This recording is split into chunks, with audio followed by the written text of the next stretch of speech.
Þá það fjórði dagskrárliður starfsáætlun og stefnuræða nefnda 2016 Íþróttaráð. Ingibjörg Ólöf Ísaksen bæjarfulltrúi og formaður Íþróttaráðs gerir grein fyrir starfsáætlun ráðsins.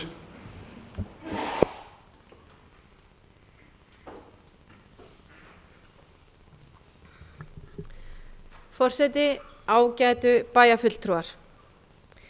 Íþróttir eru fyrirferðarmiklar í menningu og skipulagi flestra nútíma samfélaga. Samkvæmt tölum frá ISÍ stunda 52% barna og ungmenna 15 ára og yngri íþróttir innan íþróttahreyfingarinnar.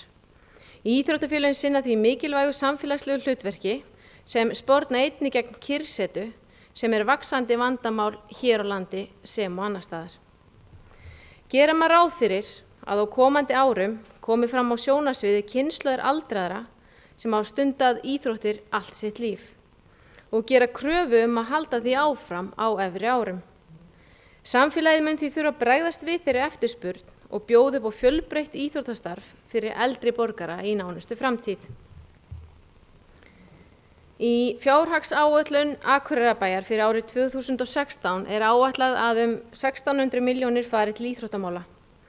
Stór hluti þess fjármagns fer í rekstur fjölbreyttra íþróttamannvirkja bæjarins, svo sem innri leigu, launakostnað og annan rekstrakostnaðar þessara mannvirkja.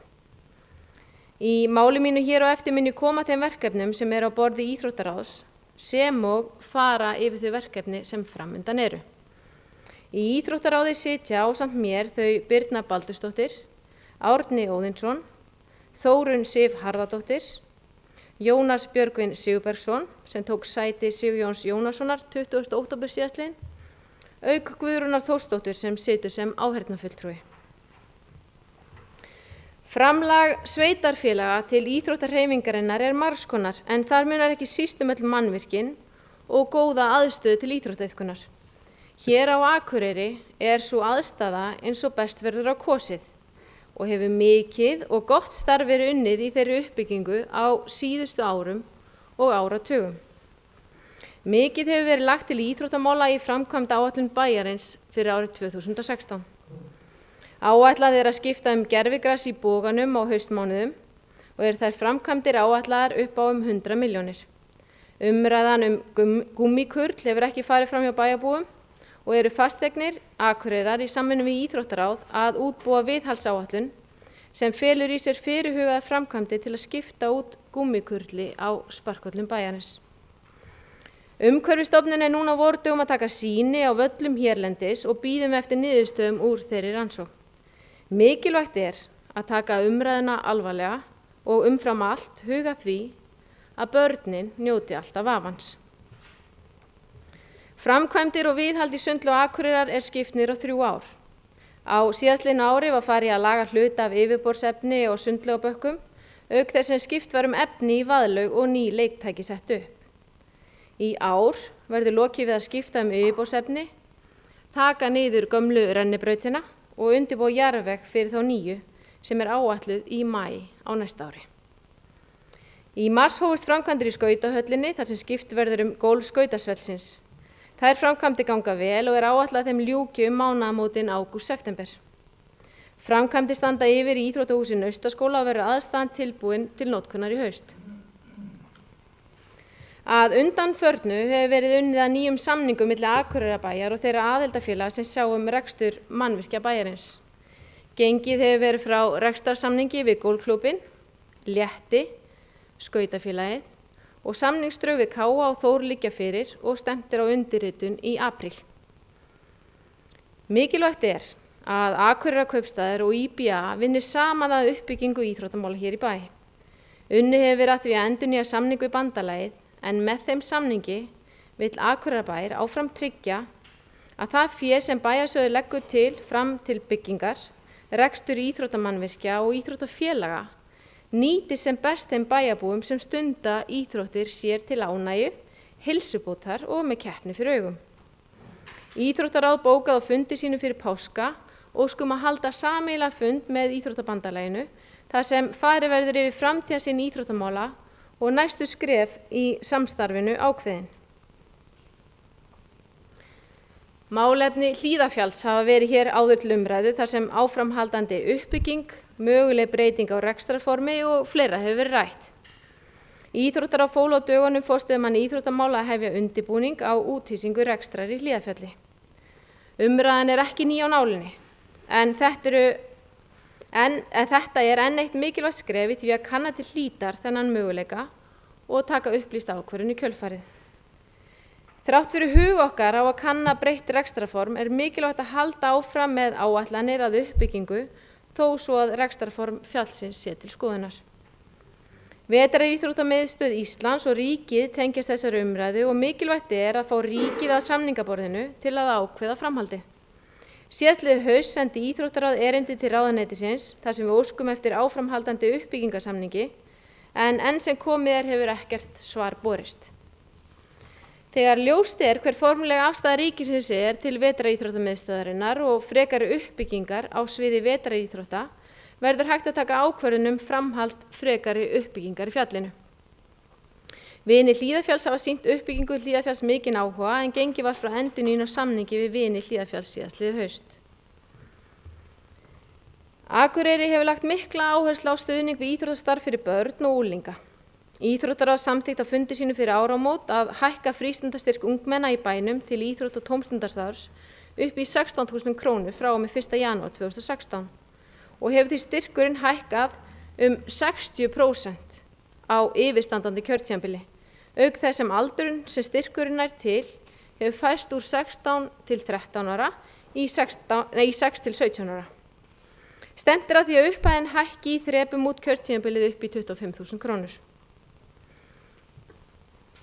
Íþróttaráð í samvinnu við skólanefnd og samfélags- og mannréttindaráð ætlar að stuðla að aukinni samvinnu skóla og íþróttafélaga með það markmiði að gera starf þessara aðila samfellt. Verkefnið er krefjandi og á köflum flókið og er misjafnt milli sveitarfélaga hvernig best er að fyrirkomulaginu sé háttað. Akureyrarbær er að vinna nýrri samgönguáætlun og er einn liður í henni að endurskoða leiðakerfi almenningssamgangna. Haft verður samráð við hlutaðeigandi aðila, meðal annars íþróttafélög, félag eldri borgara og fleiri. Með þessu fyrirkomulagi er möguleiki að nýta almenningssamgöngu betur í þágu ungu íbúan okkar sem vilja nýta sér slíka samgöngu til að geta sinnt sínu frístundum.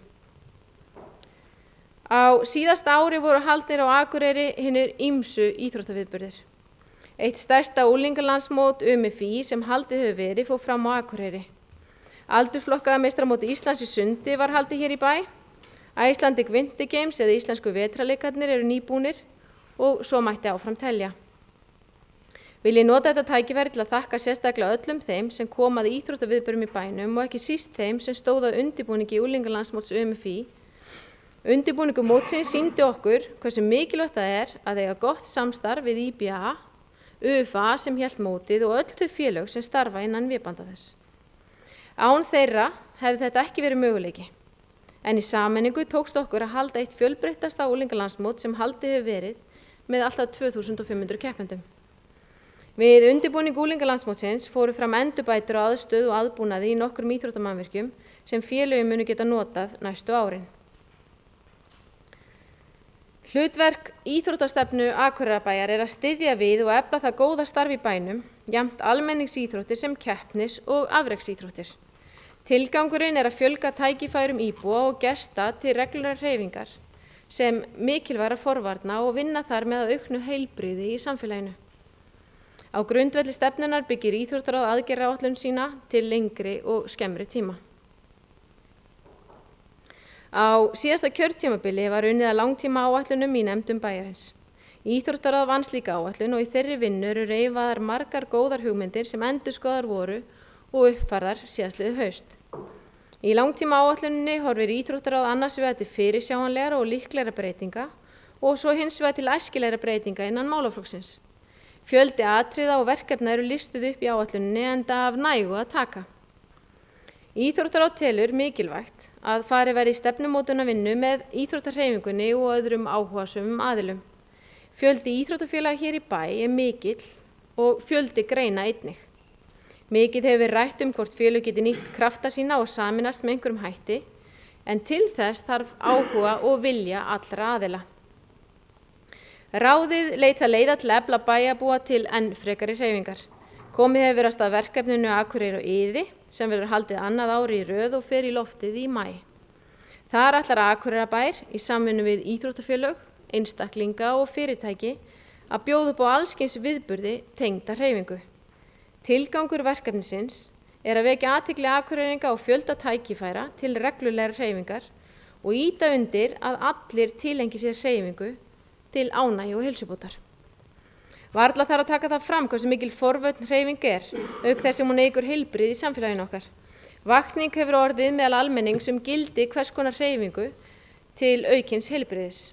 Vaxandi aðsókn í íþróttir, heilsuræktarstöðvar og útivist skýrt merki þetta. Íþróttaráð samþykkti að bjóða börnum og unglingum frítt í sund og á skíði í vetrarfríi grunnskóla Akureyri í febrúar síðastliðnum. Margir nýttu sér tækifærið og vilji ráðsins til að halda þessu áfram. Akureyrarbær og embætti landlæknis undirrituðu samstarfssamning á Akureyri 28. ágúst 2015 þátttöku Akureyrarbæjar í verkefninu Heilsueflandi samfélag. Heilsueflandi samfélag miðar að því að þróa samfélagslegan ramma utan markvissa og heildræna heilsueflingu allra aldurshópa. Í þeim tilgangi eru lagðar til grundvallar 4 áhrifaþættir heilbrigðis sem unnið með, það næring, hreyfing, geðrækt og lífsgæði. Með undirritun samningsins bætist Akureyri í hóp þeirra sveitarfélaga sem skuldbinda sig til þess að efla lýðheilsu og lífsgæði íbúa sinna á markvissan hátt. Þau eru nú 7 talsins og ná til ríflega helmings íbúa landsins. Akureyrarbær að vinna í anda heilsueflandi samfélags á marga vegu sem þetta verkefni samnefnari fyrir og tengir saman. Nú hef ég stiklað á stóru varðar íþróttastarfsemi og hreyfingun í bænum. Ljóst á þessari yfirferð að íþróttir og hreyfing mikilvægur þáttur í uppbyggingu samfélagsins. Íþróttastarf fléttast inn í menningu, menntun og afþreyingu, auk þess sem það eykur ferðamannastraum til bæjarins. Að starfseminni kemur fjöldinn allur af fólki sem ég langar að færa bestu þakkir fyrir störf þeirra. Ráðinu sem hefur unnið vel saman og síðast en ekki síst vil ég þakka forstöðumanni íþróttamála Ellerti Erni Erlingsinni kærlega fyrir góða samvinnu og góðu ráð sem og Sigríði Stefánsdóttur framkvæmdastjóra samfélags- og mannréttindadeildar. Eins og áður hefur komið fram að nægja að taka í umræðinni íþróttastarfið en ég ætla hins vegar að láta hér staðan numið og geyma annað til betri tíma. Takk fyrir. Ingibjörg Ólöf Ísaksen bæjarfulltrúi lokið máli sínu. Næst tekur til máls Sóley Björk Stefánsdóttir bæjarfulltrúi.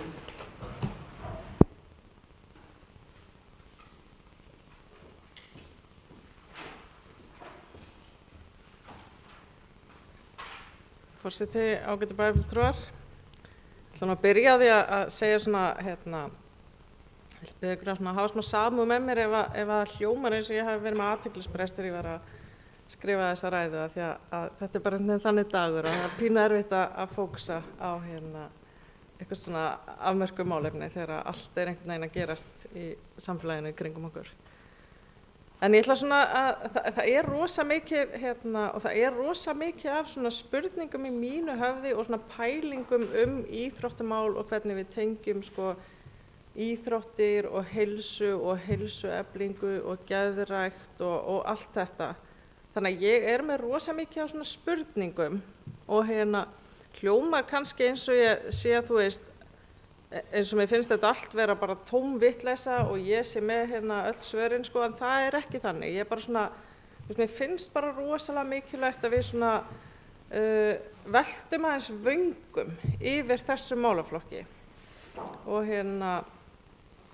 og til dæmis hef ég mikið verið að velta vöngum yfir því sem að bæjarfulltrúi Ingibjörg kom inn á með þetta hvernig íþróttamál og ferðamál einhvern veginn að tengjast í auknum mæli. Og ég svona, sko þetta náttúrulega á mörgum sviðum og ég ætla kannski að nefna sundlaugina, Hlíðarfjall og Nökkvasvæðið.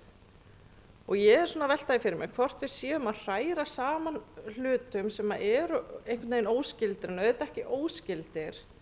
En ég svona velti fyrir mér og mér langar bara svona því svona hafi það eins og bak við eyra líka í þessari umræðu, hvort að þetta eitthvað sem væri betra að gera einhvern veginn öðruvísi eða hugsa einhvern veginn öðruvísi eða skipuleggja einhvern veginn öðruvísi.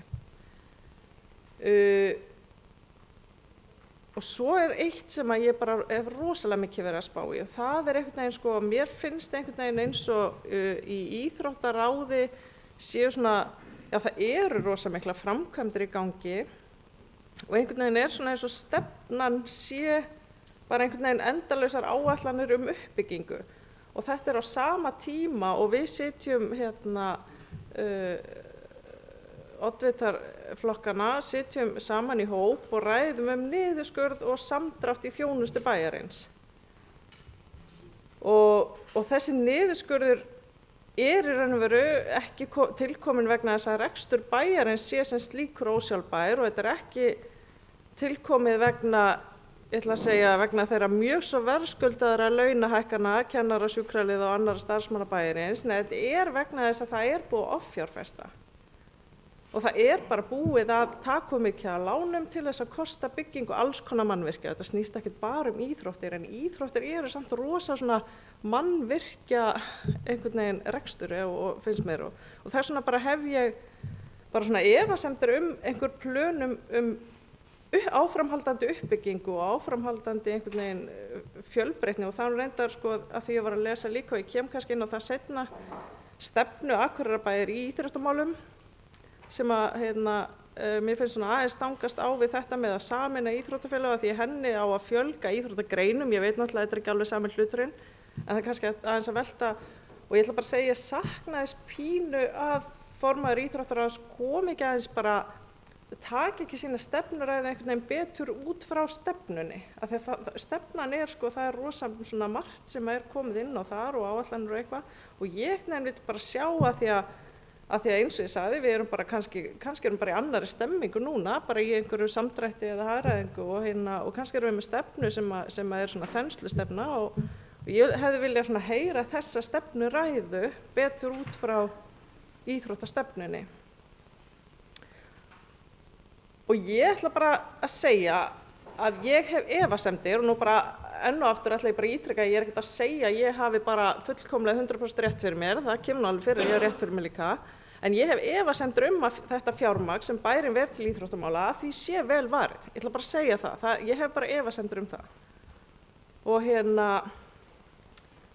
Og ég bara hef fullan skilning á því að þetta kostar allt sitt, en ég hef mjög sterka sannfæringu fyrir því að með meiri áherslu á lýðheilsu og minni áherslu á keppnis- og afreksstefnu, þá væri bara hægt að nýta þetta fjármagn betur og þá kannski einmitt til þess að byggja upp fjölbreyttara tómstundastarf og eða koma til móts við það sem að formaður íþróttaráðs kom inn á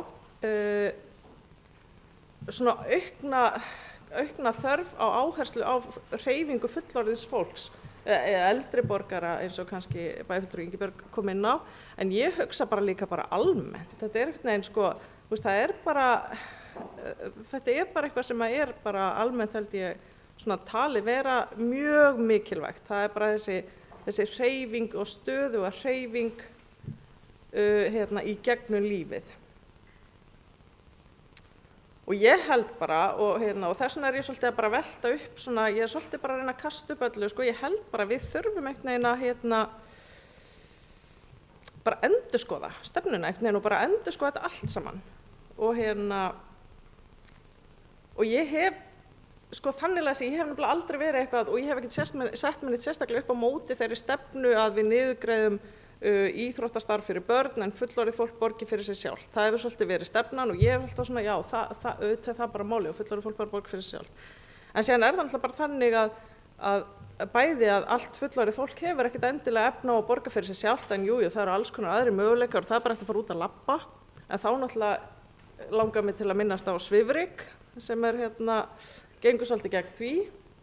Og ég held bara að við þurfum að koma til móts við það að við þurfum bara að gera, og ég ekki sannfærð að lausnin liggi eins og mér finnst vera svona lýsandi í gegnum íþróttastefnuna sem bara að útivist. Það bara lausnin fyrir fullorðið fólk sem á ekki pening til að borga sinni líkamsræktarstöðvar sem hinn valkosturinn einhvern veginn eða sko ganga inn í starf íþróttafélagana sem þú veist, ég held að sé einhvern veginn pínu flókið sem, ef maður hugsa svona sem almenn dagleg hreyfing. Þannig ég held að þetta sé bara eitthvað sem við þurfum að hugsa. Hvernig ætlum við að huga að almennri daglegri hreyfingu fullorðins fólks, bara allra.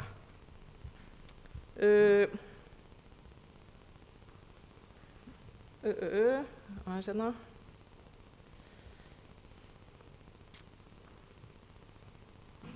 Ég vil bara segja að ég mjög ánægð með þessa aukningu á frístundastyrknum og ég held að það sé mitt, þar svolítið verið að koma til móts við alla, að allir eigi aðgang inn í, en það náttúrulega ekkert endilega fókuserað á íþróttastarf, það náttúrulega bara á tómstundastarf og sem að ég mjög hlynnt að það sé ekki verið endilega að moka öllum í íþróttir, heldur fólk að velja sér tómstundir, en þá þurfum við samt líka huga að hreyfingunni. Og þá komum við kannski inn í umræðina samfellu skóla og íþrótta og að leiðin til þess sé að auka samvinnu skóla og íþróttafélaga og ég ætla bara að segja, ég er bara ekki sannfærð að það sé besta leiðin, en ég hef náttúrulega ekki setið inn í íþróttaráði, þannig ég myndi gjarnan vilja heyra frá formanni íþróttaráðs hvaða aðra leiðir hafa verið skoðaðar og hverju hefur verið velt upp og hvers vegna er ákveðið að það sé besta leiðin að stuðla samfellu skóla og íþrótta eða skóla og hreyfingar, eins og ég vil bara miklu frekar að við hugsum þetta hreyfing en ekki endilega íþróttir og íþróttagreinar. Og af hverju er valið að auka samvinnu skóla og íþróttafélaga? Og líka, þú veist, og hvaða hugmyndir sko, einu hugmyndir sem mér finnst ég geta lesið út af þessu að breyta leiðakerfi strætó svo að falli betur að starfsemi íþróttafélagana, þú veist, af hverju, eða er það eina eða hvað fleira? Ég er mjög forvitin þetta því ég finnst þetta bara ótrúlega svona mikilvægur málaflokkur og ég vil bara heyra meira. Og ég held að núna sé staðurinn í ræðinu minni þess að ég kem alltaf inn á sem mér finnst ég þurfa að taka það fram að ég er ekki á móti íþróttum. Og ég hef til dæmis alveg fullan skilning á því hvernig íþróttaviðburðir eins og unglingalandsmót UMFÍ gagnast ferðaþjónustunni í bænum.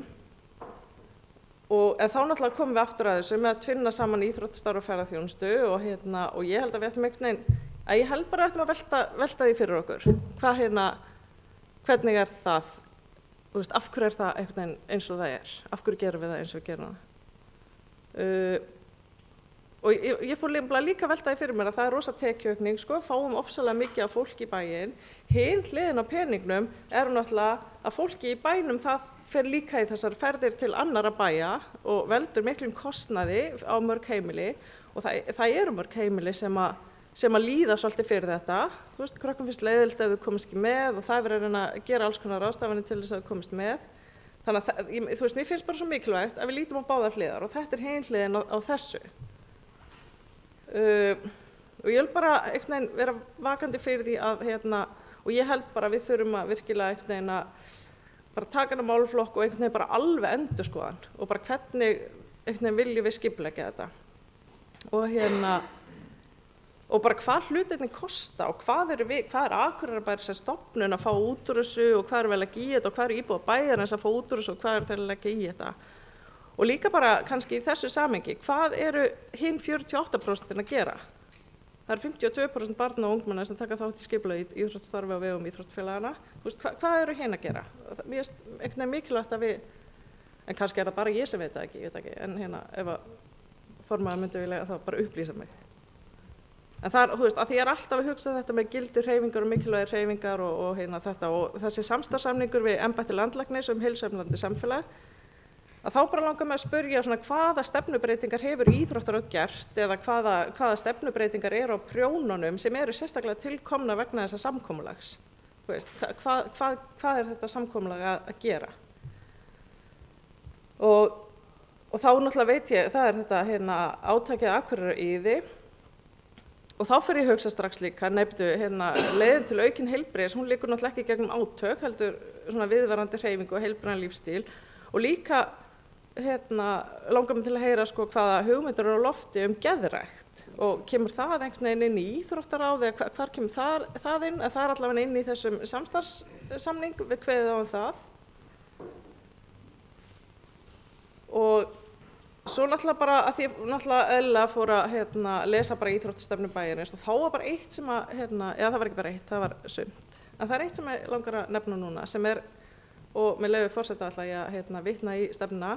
Rannsóknir sem hafa verið gerðar hér á landi sýna að þau börn og ungmenni sem stunda íþróttir eiga meiri möguleika á að njóta þess sem lífið hefur að bjóða og þau leiðast síður út í neyslu hvers konar ávana og vímuefna. Og ég vil bara spyrja, meiri möguleika en hverjir? Af því að það nefnilega þannig að rannsóknir hafa sýnt að skipulagt tómstundastarf barna og ungmenna hefur forvarnagildi. Það ekkert að mínu viti sem bendir til þess að íþróttir hafi eitthvað fram yfir aðrar tómstundir í þessu efni. Og þessi kafli sem ég var að lesa upp úr, hann tekinn beint upp úr íþróttastefnu menntamálaráðuneytisins frá 2006 sem að nefnist Íþróttavæðum Ísland. Og þarna finnst mér við enn og aftur vera að loka augunum fyrir bara öðrum og fjölbreyttari leiðum. Við finnst við vera bara aðeins of þröngsýn. Og ég veit ekki hvort að menntamálaráðuneytið sé eitthvað búið að opna augun og endurskoða. Þetta náttúrulega 10 ára gamalt frá þeim, ég hef ekki kynnt með það, en allavega finnst mér að við þurfum að opna okkar augu og ekki taka svona hluti bara blindandi upp. Og svo kannski, að því ég ofta að tala þetta hreyfingu og íþróttir, ég rosa mikið að velta því fyrir mér, hvernig þetta allt saman skipulagt hjá okkur. Og í íþróttastefnu Akureyrarbæjar þá stendur, með leyfi forseta, hlutverk íþróttastefnu Akureyrarkaupstaðar að styðja við og efla þetta góða starf í bæjarfélaginu, jafnt almenningsíþróttir sem keppnis- og afreksíþróttir. Og mig langar að spyrja formann Íþróttaráðs bara hvernig erum við að greina á milli almenningsíþrótta og keppnis- og afreksíþrótta þegar kemur að því hvernig fjármunum bæjarins stýrt á milli þessara tveggja liða. Þetta bara allt í einni súpu eða þetta ekki allt í einni súpu og þá hvernig það skipulagt? Og svo eins og ég kannski kom inn á áðan, þar sem að mér fannst einhvern veginn eins og stefnuræða formannsins stangaðist á við stefnu Akureyrarkaupstaðar, að með leyfi forseta, ef ég tek upp úr íþróttastefnu, með íþróttastefnu sinni vill Akureyrarkaupstaður styrkja og þróa aðstöðu til íþróttaiðkunar og stuðla að aukinni fjölbreytni og gæðum. Og líka bara vil ég spyrja í samhengi við það sem ég var að tala fjárhagsstöðu bæjarins, hvernig sér fólk fyrir sér þetta útfært. En ég ætla bara, ég ætla nú ekki að eyða öllum deginum í að tína út úr íþróttastefnunni og spyrja formann Íþróttaráðs út í þessi fjölbreyttustu atriði. Heldur bara svona, og líka vil ég heyra bara hvernig meirihlutinn sér fyrir sér að framfylgja stefnunni og hvernig, og allar vangaveltur finnst mér mikilvægt að koma inn í þessa umræða, því ég held að, og þetta þessi fundur þetta náttúrulega einu opni vettvangurinn fyrir íbúa til þess að fá innsýn í þennan málaflokk og ég vil bara endilega við notum þetta tækifæri núna þegar við erum að ræða stefnuræðu og stefnu Íþróttaráðs, að við veltum svolítið vöngum yfir því hvernig hægt að hugsa hlutina öðruvísi. Og ég held til dæmis að það væri bara mjög gott upp á svona innsýn í málaflokkin að fara betur yfir fjármál og rekstur málaflokksins. Og ég hef bara trú að því að það væri hægt að gera það á þess að þetta svona einhver leiðileg talna upptalning, en það bara, það bara svona hver að finna út fyrir sig, hvernig maður setur slíkt fram. En bara svona sem dæmi þá myndi ég vilja, ég skil til dæmis ekki hvernig framlag ríkisins til Vetraríþróttamiðstöðvar Íslands sem ég held upp á 2-3 milljónir á ári, hvernig hefur þetta mótandi áhrif á uppbyggingaráætlanir í Hlíðarfjalli? Það er svona pínu bara samhengi sem að, ég væri geggjað til í að heyra aðeins betur Takk fyrir. Sóley Björk Stefánsdóttir bæjarfulltrúi lokið máli sínu. Næst tekur til máls Logi Einarsson bæjarfulltrúi. Forseti, ágætu bæjarfulltrúar. Ég ætla nú ekki að vera sérstaklega langorður. Ég ætla að byrja á því að þakka samt Ingibjörgu fyrir bæjarfulltrúa fyrir ágætis yfirferð yfir málaflokkinn. Það hefur komið fram hér á fyrri fundum að við stöndum auðvitað í rekstrarúttekt á bænum og það ber náttúrulega kannski eða mun örugglega lita umræðuna eitthvað.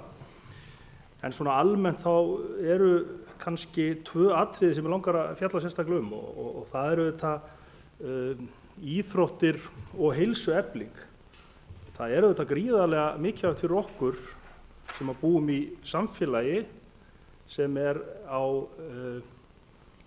hraðri leið að vera eldra og fleiri þegnar munu vera á því aldurskeiði að þeir munu ekki kannski leggja inn í samfélagið, heldur taka pening út úr því, að sjá til þess að það verði allavega ekki okkur að kenna að menn get ekki í rauninni haldið heilsu. Og þess vegna held ég að skipti miklu máli það sem að Sóley bæjarfulltrúi kom inn á, að við tryggjum í rauninni þann hlut af íþróttastarfseminni sem að snýr að almenningi. Auðvitað þurfum við líka að leggja mikla áherslu á keppnisíþróttir og annað slíkt og við gerum það myndarlega, en ekki síður bæði þau 48% sem barna sem ekki stunda skipulagðar íþróttir og eldra fólk sem er í rauninni hætt að vinna en þarf að styrkja sig og halda kröftum. Nú það ekki svoleiðis að þau 48% sem stunda ekki skipulagða starfsemi fái í rauninni ekkert fyrir peningin í bænum. Ég á 2 börn og hvorugt þeirra stundar skipulagt íþróttastarf, en þau hins vegar njóta mjög góðs af uppbyggingu bæjarins. Þau stunda sund og þau nota ágætis göngustíga og sækja Hlíðarfjall eitthvað. Og ég veit að það var auðvitað ekki það sem að bæjarfulltrúi Sóley var að nefna, en ég vildi nú koma þessu að. Nú, þegar að kemur að eflingu hreyfingar barna, þá verðum að huga þetta að fleiru heldur en bara að moka peningum í íþróttafélag og skipulagt íþróttastarf, og ég sammála því. Mér detti í hug 2 dæmi frá Norðurlöndunum. Danir til dæmis, þeir hafa sett 500 metra radíusa við skólana sína sem eru þannig að það er bannað að sleppa börnum innan hringsins. Það gera þeir til þess að þvinga þá sem að búa innan hringsins og kannski rétt við jaðar hans að labba í skólan, en þeir fá ekki far. Og þetta er eitthvað sem er mjög auðvelt í framkvæmd og ég held að við ættum að skoða, vegna þess að það þarf enginn far 1000 metra í skólan sinn, nema kannski þá allavega mesta lagi fyrstu 1-2 árin. Við getum þó leitt þau og við getum labbað með þeim ef það þarf. Norðmenn hafa farið kannski enn skemmtilegri leið.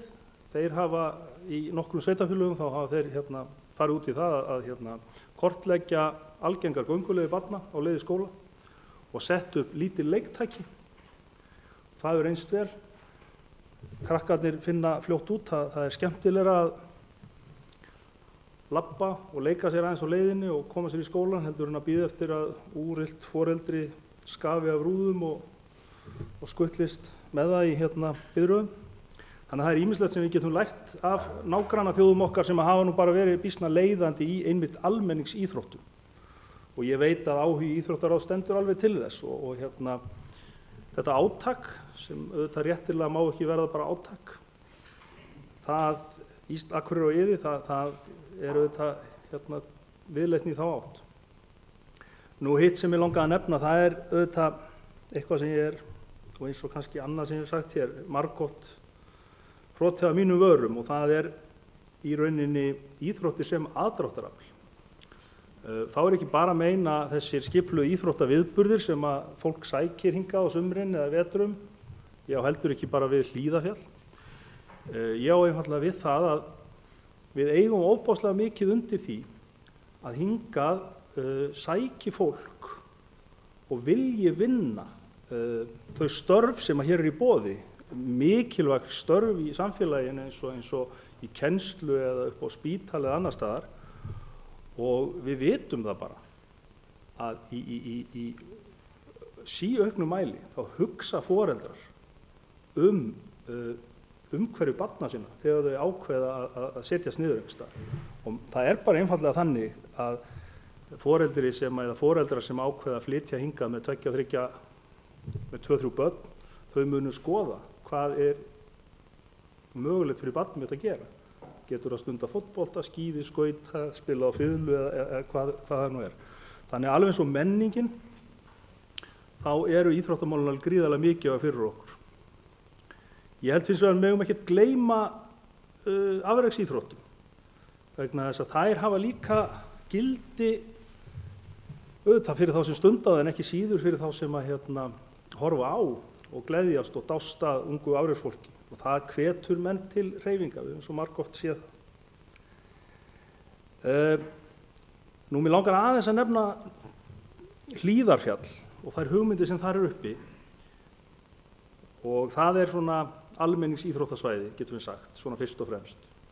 Það hafa verið hugmyndir það að skoða hvort að það sé til einhver annar flötur á rekstri heldur en að Akureyrarbær sjá þetta og mér finnst það ábyrgðarlaust að skoða það ekki í ljósi þess að við þurfum á næstu árum að standast fyrir einhverri uppbyggingu þar en það getur verið að það sé betra að gera það með einhverju öðru formi heldur en að bara bærinn reki þetta með óbreyttum hætti. Ég horfi hins vegar alveg eins til fyrirkomulags eins og sjálfseignarstofnunar, eins og að fá eitthvað einkafyrirtæki til þess að reka þetta. Þau fyrirtæki eru auðvitað bundin á margan hátt, þau eru ekki rekin hagnaðardrifið og það má ekki taka arð út þeim fyrirtækjum, það svona samfélagsleg verkefni.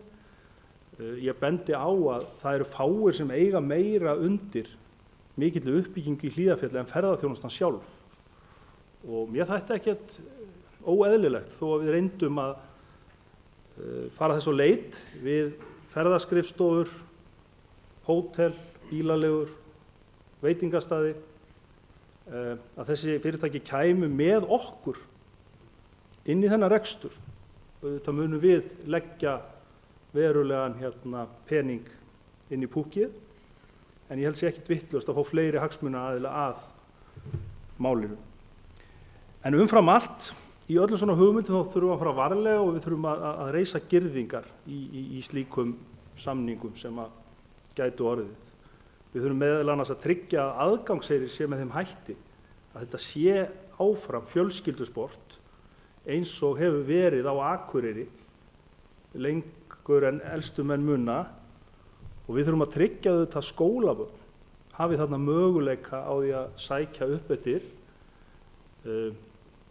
og gera það áfram hluta af skólastarfinu að kynnast Hlíðarfjalli.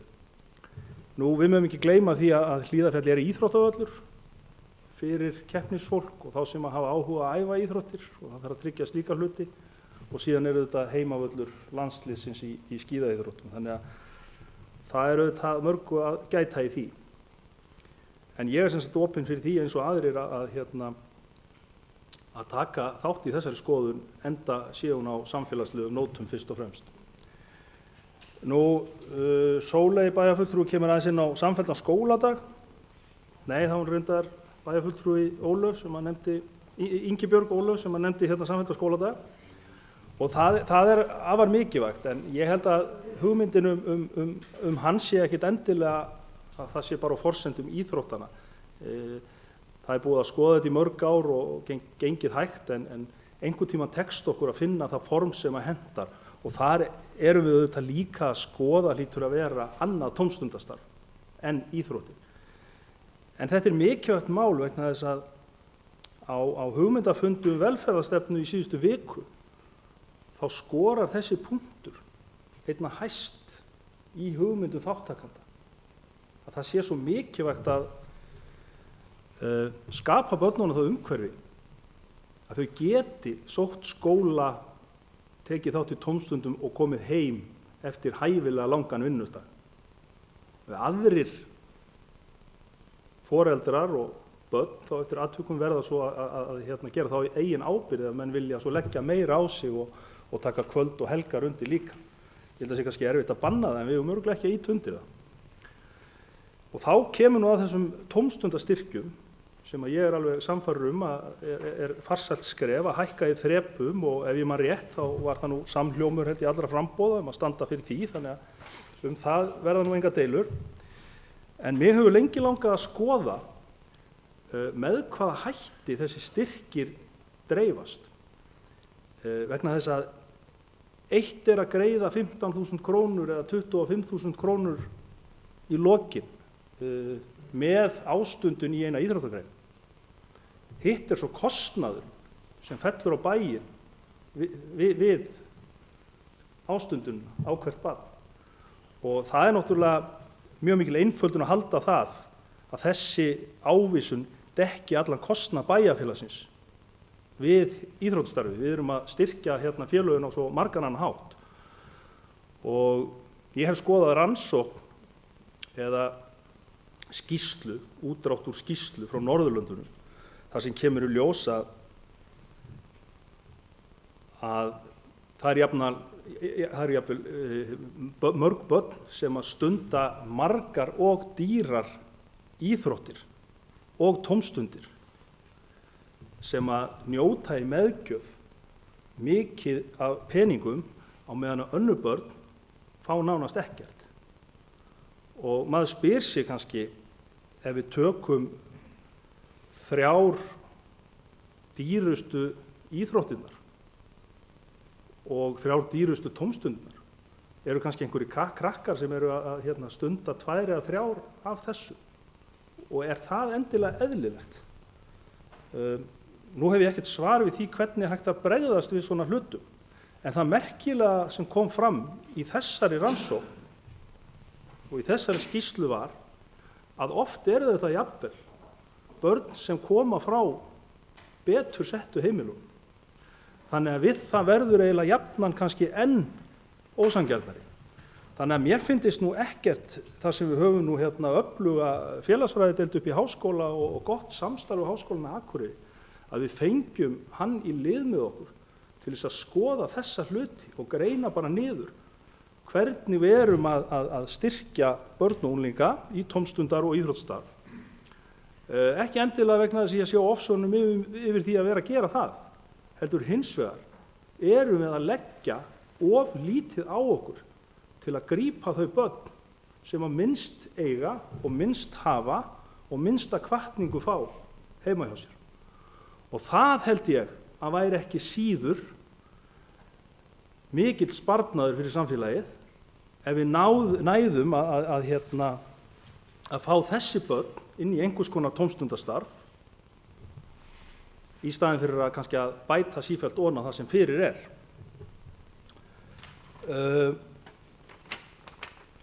Nú að öðru leyti þá ætla ég nú að leyfa fleirum kannski að taka við boltanum og koma að freinri punktum. Það getur vel verið að koma hérna aftur upp, ég veit það þó ekki, en ég þakka fyrir þessa umræðu, hún er auðvitað bráðnauðsynleg.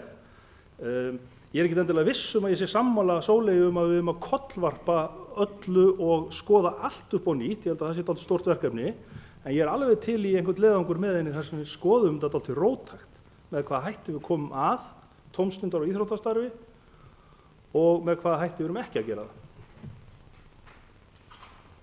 Bæjarfulltrúi Logi Einarsson hefur lokið máli sínu. Næst tekur til máls Sigríður Huld Jónsdóttir, bæjarfulltrúi.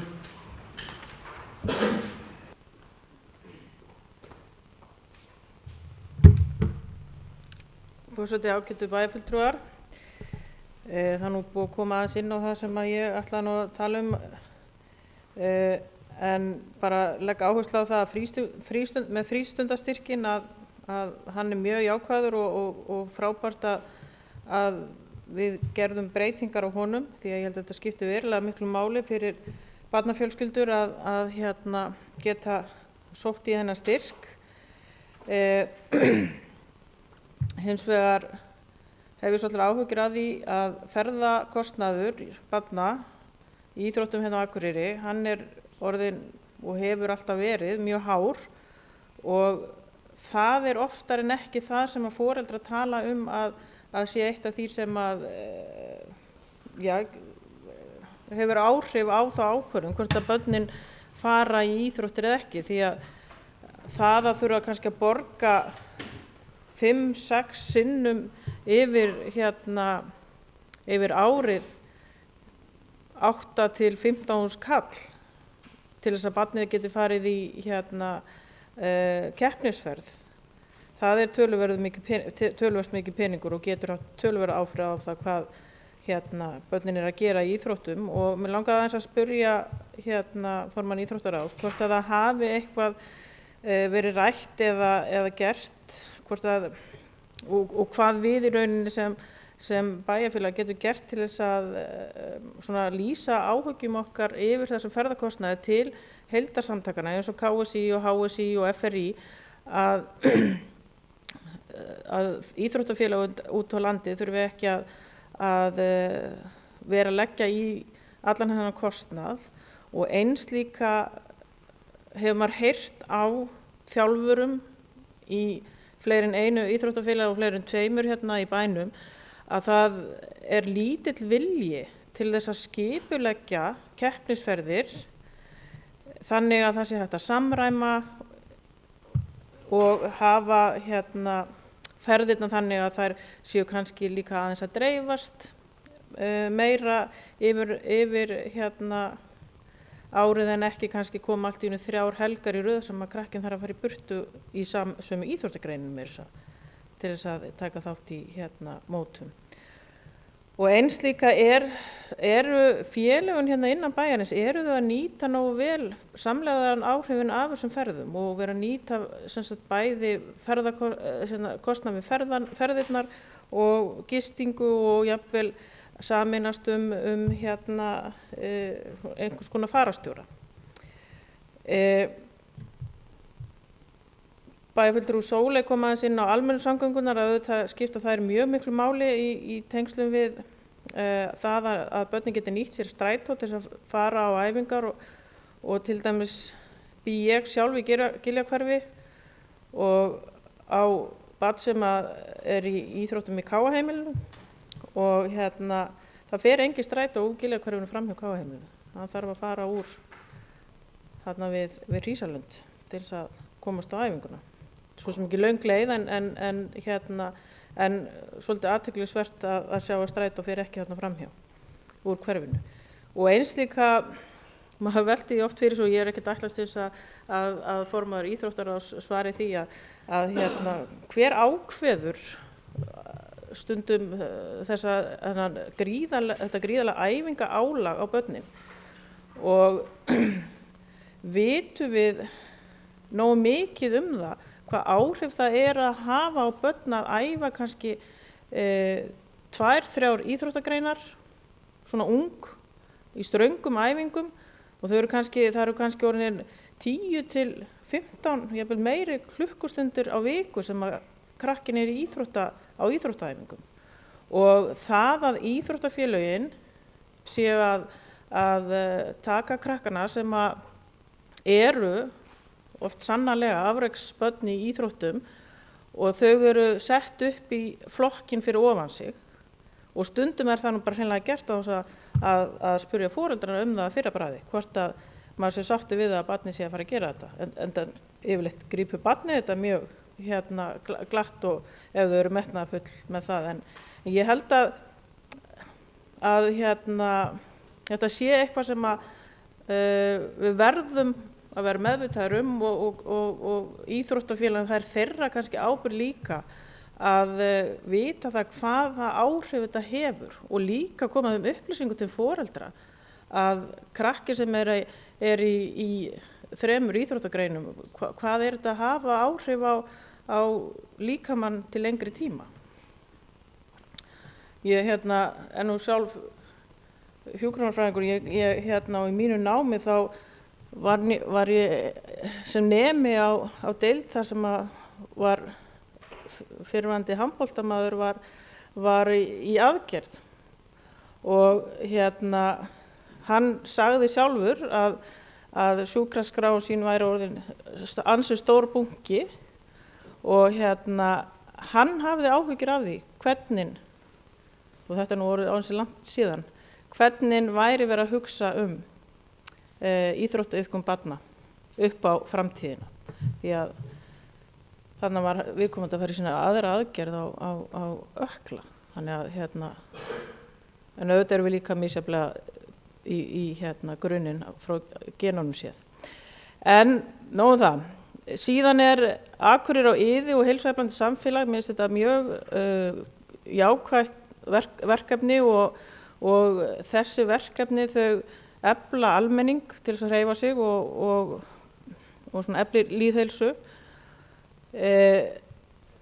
Ég hef sjálf reynslu af verkefninu heilsueflandi framhaldsskóli sem að bæði VFMA og MA taka þátt í og held ég bara öllum framhaldsskólum á landinu og það sambærilegt verkefni unnið með framhaldsskólanum og landlæknisembættinu og þessi verkefni öll eru mjög góð og gild og gefa manni ákveðin verkfæri og leiðbeiningar ýmislegt sem hægt að gera í tengslu við lýðheilsu en hins vegar fylgja þessum verkefnum með aldrei henni peningar og það gerir það verkum að hversu vel maður meinar í upphafi að fara af stað með þetta af því að verkefnin eru sannarlega góð en fjármagni fylgir yfirleitt ekki með margt af þessu kostar ekki mikið en engu á síðu það er einhvern veginn að skipuleggja það þannig að mér langt að spyrja formann íþróttaráðs hvort að það sé eitthvað fjármagn til dæmis veitt inn í þetta verkefni þar sem að félagasamtök eða aðilar geta sótt styrki til þess að halda til dæmis eins og viðburði innan bæjarins og fá að nýta aðstöðu sem bæjarinn á og eins líka hvort að því ég veit að það er oft verið að tala samstarfsaðila, eru komnir einhverju samstarfsaðilar inn í verkefni. Nú ég svona mörguleyti tek svona undir það sem að bæjarfulltrúi Sóli var að tala hérna áðan íþróttaiðkun fullorðinna að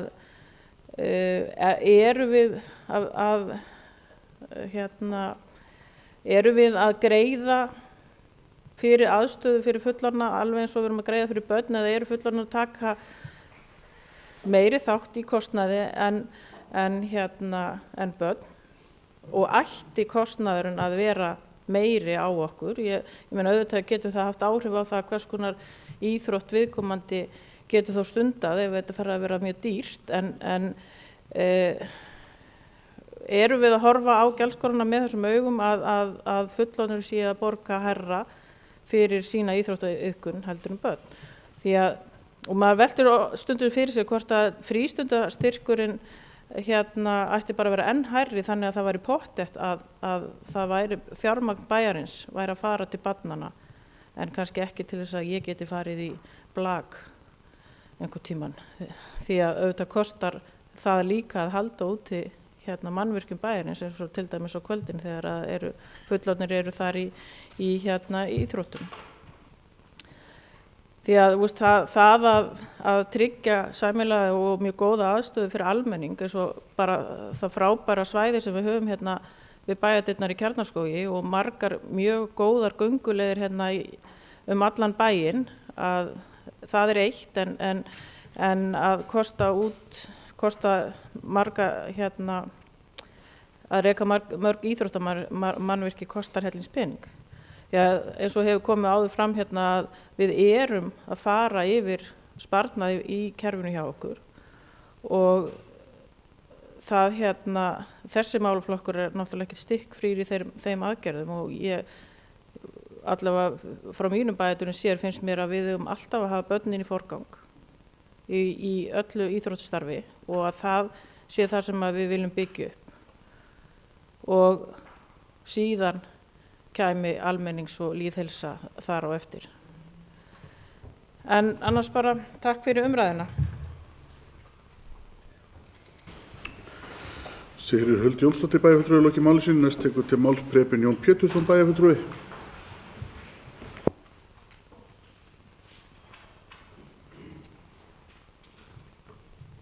Forseti, bæjarfulltrúar.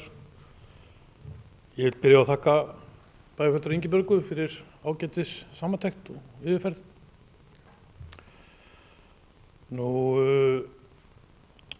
Ég hef svolítið verið að velta fyrir mér hlutverki íþróttaráðs.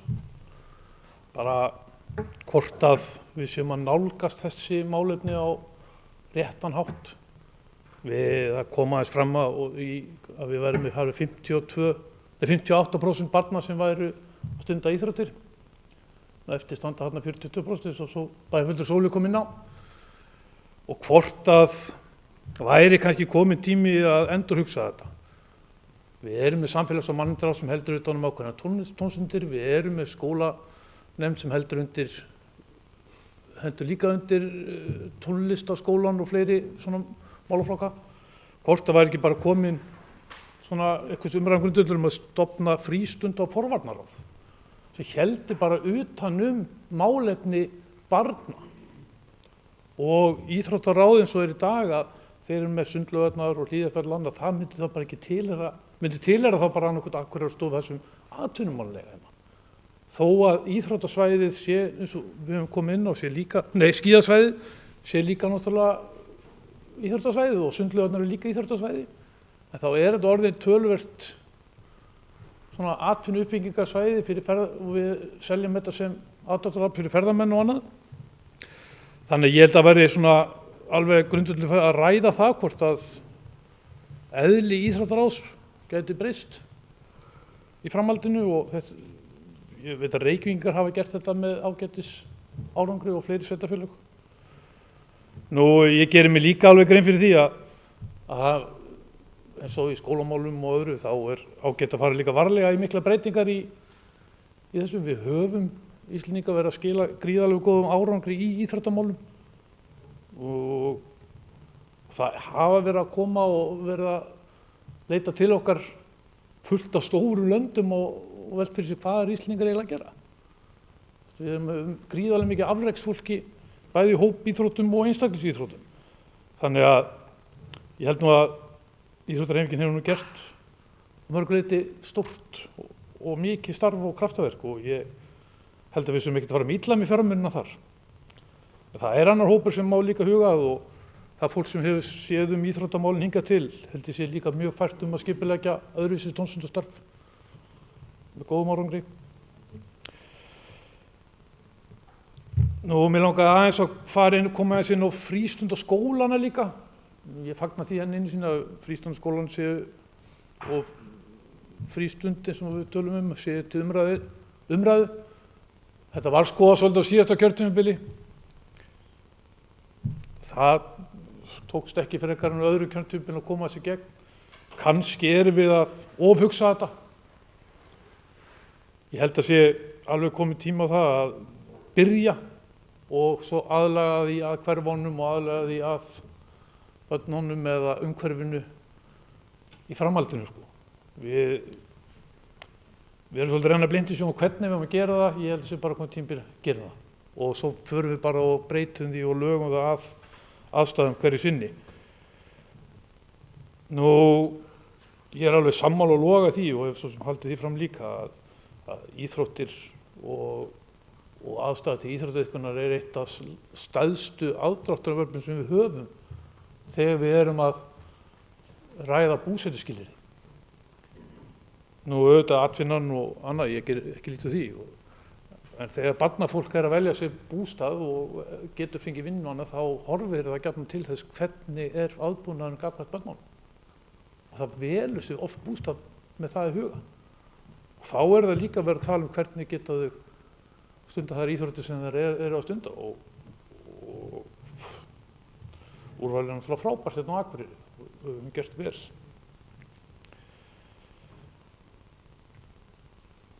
Nú, og heilsuefling, ég meina hún ekki bara íþróttir.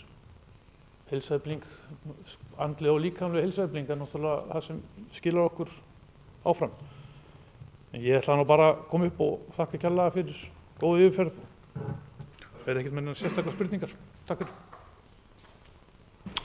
Preben Jón Pétursson bæjarfulltrúi lokið máli sínu. Næst tekur til máls Njáll Trausti Friðbertsson bæjarfulltrúi.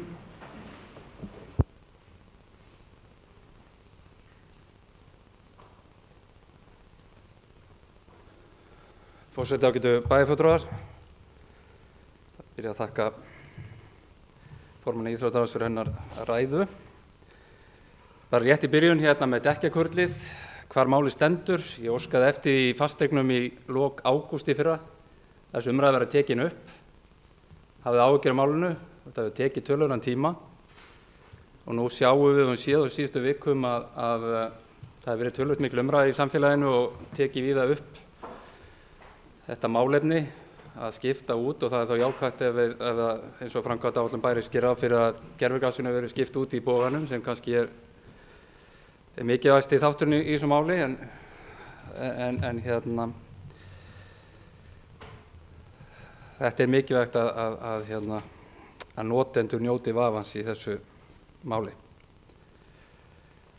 Varðandi útvistun Hlíðarfjalls, þá hér á svæðinu á Norður-Austurlandi á undanförnum árum, þá hafa sveitarfélögin útvistað skíðasvæðunum sínum í nokkrum mæli. Til dæmis í Skarðsdal Siglufirði, þá var svæðinu útvistað 2008. Í Austurríki, í Oddsskarði, núna í haust, þannig að það er fyrsti veturinn núna sem að rekstraraðili tók verkefnið að sér, fyrir hönd sveitarfélagsins. Og eins og ég skil þetta, þá voru Dalvíkingar eða Dalvíkurbyggð að fara í samskonar mál með útvist af sínu skíðasvæði. Þannig að þetta er það sem menn hafa verið eða sveitarfélagin hafa verið að gera á undanförnum misserum.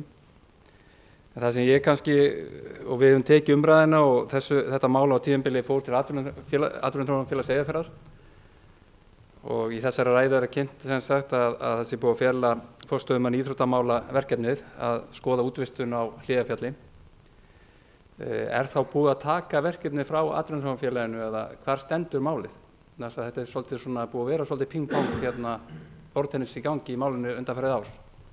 Þannig að það var ágætt kannski bara að fá það fram þá hver er með verkefni á sínum höndum í dag. En kannski helsta sem ég ætlaði kannski að ræða hérna í dag var spennandi fyrirlestur sem ég fór á held að vera í byrjun mars og sem ég var á og reyndar formaður íþróttaráðs, bæjarfulltrúi Ingibjörg. Það sem að Janus Guðlaugsson var að kynna verkefnið sem heitir Fjölþætt heilsurækt í sveitarfélögum, leið að farsælli öldrun. Og mér fannst þetta alveg mögnuð rannsókn og mögnuð kynning sem fór þarna fram. Þannig að ég ætlaði aðeins að fara bara eftir því sem ég man, en þess að við dætti sjálfsög ekki að hugsa að ræða þetta bara fyrir en að ég var að hlusta á ræðuna áðan, sem sagt, þá mundi ég eftir þessum fyrirlestri. Þannig ég er nú að segja töluvert eftir minni með þetta verkefni, en mér fannst þetta alveg ótrúlega spennandi verkefni og eins og að stendur núna þá held ég að vera að tala um að það eru 4 íslensk sveitarfélög sem að fara í þetta verkefni og ef ég maður rétt Höfn, Húsavík, það var Suðurlandi og svo held ég eitt á höfuðborgarsvæðinu. Og ég hefði áhuga á að við Akureyringar myndum skoða þáttöku í þessu verkefni.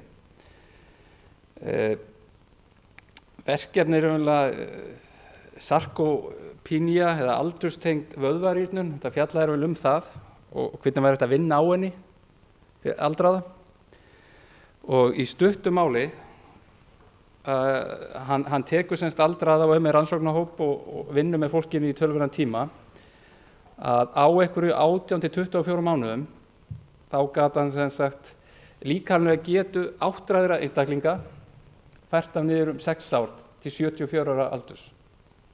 Sarkópínia er svona vöðva, sem sagt, þessi rýrnun, hún kemur hratt hjá fólki eftir 60 og þetta var sem sagt prógram, hreyfing, mataræði, næringaráðgjöf, en fyrst og fremst styrktarþjálfun. Og það var lykillinn að þessu að okkar eldri borgarar hafi aðgengi og í styrktarþjálfun. Það sem náttúrulega fyrir sveitarfélögin er sem sagt áhugavert í þessu. Við höfum verið að kynna og rætt mikið hjá sveitarfélaginu öldrunarmálinu, öldrunarheimilinu í undanfarin misseri og það hefur komið fram að 24% á Akureyri eldri en áttræðir eru á öldrunarheimilunum. Og við höfum líka fengið upplýsingar um það er öldrunarrými með ca. 10-11 milljónir á ári í rekstri. En heimaþjónusta sem við erum að veita öldruðum, samkvæmt skýrslu sem var gerð á þessu áru eða við fengum í hendur, þetta þeir sem eru að nýta sér þessa þjónustu 200.000 krónur. Þannig að þetta er gríðarlega stórt mál raunverulega að ef þetta er svona, að við færum töluvert eða styrkjum fólki okkur, þess að það sem gerist, og ég kannski ekki búin að koma að ennþá, ég hef sagt eins og frá því nokkur stöðum, það sem merkilegt, þetta snýst lærvöðan. Það að halda styrk í lærvöða. Það að efla jafnvægisskynið með að styrkja lærvöðan í fólki. Og ef þetta með þessum hætti, þetta finnst mér að Akureyrarbær ætti að taka upp og skoða þetta verkefni og taka fullum krafti þátt í, vegna þess að við vitum bara í rekstri sveitarfélagsins og öldrun þjóðarinnar og annað, að þá verður það lykilatriði á næstu áratugum að halda, eða sem sagt, og fólki vill það, þú flestir, vera sér lengst heima við. Þannig að mér þótti þetta mjög áhugavert, ég vissum að bæjarfulltrúi Ingibjörgu hefði þótt það líka þegar við fengum að heyra þessa rannsókn og það var margir skemmtilegir fletir í henni. Í dag sem sagt 607 manns samkvæmt skýrslunni sem við lásum sem að nýta sér heimaþjónustu aldraða sem eldri en 67 ára á Akureyri árið 2014 og sem sagt 210.000 krónur á mann í þeirri þjónustu. Þannig að einn einstaklingur og þetta verkefni þáttakan átt að vera 10 milljónir að taka þátt í þessu verkefni sem tiltölulega öflugt verkefni. Þetta svipað eins og raunverulega að halda einum einstaklingi sem sagt heima þessari einu ári lengur heldur en það þurfi að fara á öldrunarheimili. Þannig að svona í okkar umræðu og auðvitað þetta snýst velferð fólks og annað, en þetta líka áhugavert fyrir okkur í rekstri sveitarfélags og öldrun samfélagsins, þá fannst mér þetta mjög spennandi innlegg sem kom þarna fram hjá Janusi og hann nú búinn að vera greinilega að pæla í þessu mjög lengi. Þannig ég vil hvetja sveitarfélagið og íþróttaráð og þá velferðarráð að skoða þessi mál með svolítið opnum huga og sjá hvaða möguleikar í þessu stöðu að fá að taka þátt í þessu verkefni. Það þótti líka, ég spurði nú Janus á þessum Janus Guðlaugsson á kynningunni sem var inni fyrir 6-7 vikum síðan svo sagt að með þáttöku okkar þá skildist mér að Húsavík væri í þessu verkefni þannig að það væri til dæmis þægilegt að fá annað sveitarfélag inn á svæðinu inn í verkefni. Ég hef áður varðandi aðra þætti, ég ætla bara rétt að koma inn á, ég ætla þetta stutt, innri leigubæjarins, við höfum rætt þetta áður fyrir 2-3 árum, þá skoðaði maður þessi mál ágætlega, þá var 56% af kostnaði við, eða sem sagt fjárveitingum sem fóru í rekstur íþróttamáluna sem var þá innri leiga til fasteigna gegnum húsnæðiskostnaðinn og ég hef nú trú að þetta sé bara á svipuðu nótum. Við séum bara meðvituð þetta, þetta það sem við þurfum virkilega að vera meðvituð almennt í okkar rekstri. Varðandi fína hugmyndir varðandi að fá krakkarna til að ganga í skólan en boð og bönn, ég kannski ekki alveg þar en við erum þá að efla þetta bara hjá almenningi og að koma þessu skila, bæði bara sér hreyfing og svo náttúrulega bara meira öryggi inn í hverfunum að gangi sem flestir. Og ég held að sé nú vakning reyndar í þessu og að séu margir eins og við rætti í veturvandi snjómóstur og annað, bæta hann kringu skólana og þá líka efla það sem flestir gangi í skólan. Fann þegar að það verið bæjarfulltrúi Sigurður Hultsen rætti þessum Kjarnaskóg og eða þessar göngustíga, ég heldur að tala um það, þá var ég náttúrulega að minnast á græna trefilinn, að við byggjum höldum áfram að gróðursetja norðan við Glerá og út á Lónsbakka. Þannig að með samskona hætti með tíð og tíma verða þetta að búa til eitthvað svipað göngustígakerfið þar sem menn geta gengið skólendi sem afar róandi og gott að gera. Ég þekki það á Naustaborgum og Kjarnaskógi þar sem við gengur heima frá sér. Þannig að svo komið því nú að. Og síðan með, bara rétt í lokin, að ég er hjartanlega sammála það sem að bæjarfulltrúi Preben Pétursson og bæjarfulltrúi Logi Már kom inn á varðandi samkeppnishæfni bæjarins í gegnum íþróttir og íþróttastarfsemi er náttúrulega gríðarlega mikilvægt. Og auðvitað er þetta líka eins og kannski komið þetta fram, þetta er líka mjög stórt atvinnumál þá í gegnum ferðaþjónustuna líka. Og náttúrulega skemmtilega mannlíf og allt sem því fylgir. Þannig að það er að mörgu að hyggja en ég vildi bara sérstaklega í dag koma þessari, ég var algjörlega hugfangin af þessu verkefni. Þótti það bara satt þessi alveg magnað ef þetta snýst svona mikið lærvöðun í fólki.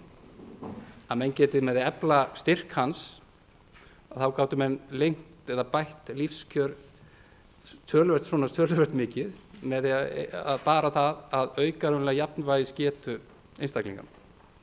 Þetta þarf ekki alltaf að vera sérstaklega flókið. Takk fyrir. Njáll Trausti Friðbertsson bæjarfulltrúi lokið máli sínu. Næst tekur til máls Gunnar Gíslason bæjarfulltrúi.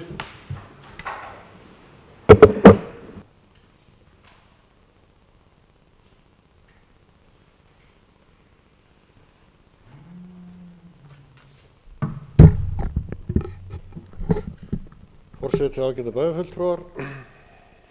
Ég vil byrja að því eins og aðrir að þakka formann íþróttaráðs fyrir ágæta framsögu og ágæta yfirferð og fína spurningar líka. Ég ætla nú ekkert að vera langorður hérna. Ég ætla að byrja að viðra hérna smá hugmynd sem að kviknaði á fundi mótun velferðarstefnu daginn. Þessu voru meðal annars að ræða það hvernig styðjum við fjölskyldur í vanda eða fjölskyldur sem hafa mikla þörf og bæjarfulltrúi Logi kom aðeins hér inn á áðan. Þá var pælingi þessi, við erum að setja ákveðna fjármuni hérna í tómstundastyrk. Og mér reiknar svo til að ef að við erum með 3000 börn á aldrinni 6-17 ára, þá er þetta 48 milljónir sem við erum að setja í þetta. Eins og þetta er gert í dag, þá færð þú þína ávísun senda og nýtir hana ef þú gerir það ekki, eða í gegnum þetta kerfi sem við notum núna. Ef þú gerir það ekki, þá verða náttúrulega eftir ákveðnir fjármunir þar að segja að það fer ekki eins mikið út frá bænum. Gefum okkur það að þessum 3000 þá nýti 2000 einstaklingar sér þessa upphæð, þessar 16.000 krónur sem eru styrkurinn hljóðar upp á núna, þá er verið að nýta 32 milljónir. Þannig eftir í bæjarsjóði eru þá verulega fjármunir og myndi gleðja formann bæjarráðs mikið reiknaði með í þeirri stöðu sem bærin er í dag og okkur öll reyndar. En við getum aðeins velti fyrir okkur er ekki hægt að gera þetta með öðrum hætti. Og það er alltaf erfitt að finna kannski leiðir til þess að ákveða hvernig á að styrkja fólk. En ég velti fyrir mig hvort þið getur ekki verið bara með einfaldan hnapp á staðnum þar sem þú ert að skoða þennan styrk þinn og þú getur bara hreinlega afþakkað. Ef þú afþakkar styrkin, þá fer hann bara í pottin og stækkar þá framlag hinn. Þar með erum við ekki kannski með einhverja forræðishyggju í þessu, heldur að gefa fólki kost á því. Ef það hefur ekki þörf fyrir að nota þessa upphæð, þessa 16 krónu til að niðurgreiða íþróttaiðkun barna sinna eða barnsins, að þá geti það komið öðrum til góða. Ég segi allavega fyrir mitt leyti, ég hef enga þörf fyrir þetta. Ég get alveg séð af þessum fjármunum og myndi ekki skipta mig í sjálfu sér einu máli í mínu bókhaldi eða fjárhagsdæmi. Og ég held að það eigi þannig við mjög marga aðra. Tökum bara lítið dæmi, ef að gefum okkur það að foreldrar 1000 barna nýti sér þennan hnapp, eftir standa þá 48 milljónir og 2000 börn sem það deilist á, þá erum við með 24.000 krónur á barn, miðað við það að styrkurinn sé núna 16.000. Og við vitum það og höfum reynslu af því að vegna þess að styrkurinn í sjálfu sér ekki hærri, að þá eru mjög margir efnalitlir foreldrar sem nýta sér en ekki vegna þess að börnin fara ekki í æfingar, vegna þess að munurinn á milli styrksins og æfingagjaldana er það mikill. Þetta hefur komið fram í könnunum. Og þetta er bara eitthvað sem að ég held að væri alveg þessi virði að skoða, ég legg bara hérna inn í púkið. Annað atriði sem ég vil minnast á hérna, það er samstarf íþróttafélag, tómstundafélag og skóla, þessi heildstæði skóladagur sem er okkur öllum mjög hugleikinn. Og ég held að við höfum öll verið með á okkar stefnuskrá í síðustu kosningum, þar síðustu kosningum og þar síðustu kosningum og hugsanlega líka þar síðustu kosningum. En það gerist ekki neitt. Það er búin að hafa verið settur á fót að minnstakosti 3, ef ekki 4 starfshópar sem hafa fjallað þetta mál. Og einhvern veginn finnum við ekki lausnina. Þetta, ef við ætlum að koma þessu á, þá þurfum við meira en rútur. við þurfum með einhverjum hætti að endurhugsa kerfið okkar. Við þurfum að endurhugsa það hvernig við stundum æfingar eða hvernig íþrótta- og tómstundastarfið er sett upp gagnvart þessum yngri börnum sem við erum kannski fyrst og fremst að hugsa Og kannski er núna tækifæri líka til þess að stíga þá bara skrefið ennþá lengra og það er það að taka bara skóladaginn og endurhugsa hann frá A til Ö. Þetta hefur verið rætt oftar en einu sinni og viðrað í svona hugmyndaflæðisfundum og þar hundi götum, okkur tekst einhvern veginn ekki að stíga skrefið að því þetta kallar á breytingar. En ef að stundaskrá yngri barna og jafnvel eldri er bara frá 8 til 4, krakkar koma og í kennslu frá 8 til 9, bara svona að gefa okkur dæmi og fara svo í einhvers konar tómstunda eða íþróttastarf milli 9 og 10. Þessi hópur núna, annar hópur eitthvað annað. Þetta er bara spurningin að endurhugsa það bara allt kerfið. Og ég held þetta sé bara algjörlega þessi virði að fara að huga að þessu. En þetta kallar á samstarf allra þessar aðila og þá verða líka íþróttafélögin að endurhugsa alla sína starfsemi gagnvart þessum yngri. Annað sem að ég vildi nefna bara hérna er að ég komi pínu óvart á þessum fundi stefnumótun eða undirbúninga að vinna við velferðarstefnuna. Þá voru þarna foreldrar sem fannst gjaldskrá íþróttamannvirki að vera orðin dálítið há og höfðu áhyggjur af því hún hefði hækkað dálítið mikið á milli ára. Þar að vitna til þess að einstakt gjald fyrir börn fyrir 100 krónum í 200 krónum og þar hundi götum. Þetta er eitthvað sem ég hafði bara hreinlega ekki gert mig grein fyrir að fólk væri að hafa áhyggjur af. Kannski er þetta eitthvað sem við þurfum þá líka pínlítið endurhugsa.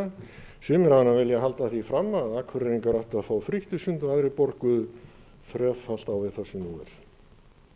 Það er þá bara eitthvað sem við þurfum að hugsa út í. En það er alveg klárt að gjaldskránar endurspegla í raun og veru ekki kostnaðinn við rekstur íþróttamannvirkja, það vitum við.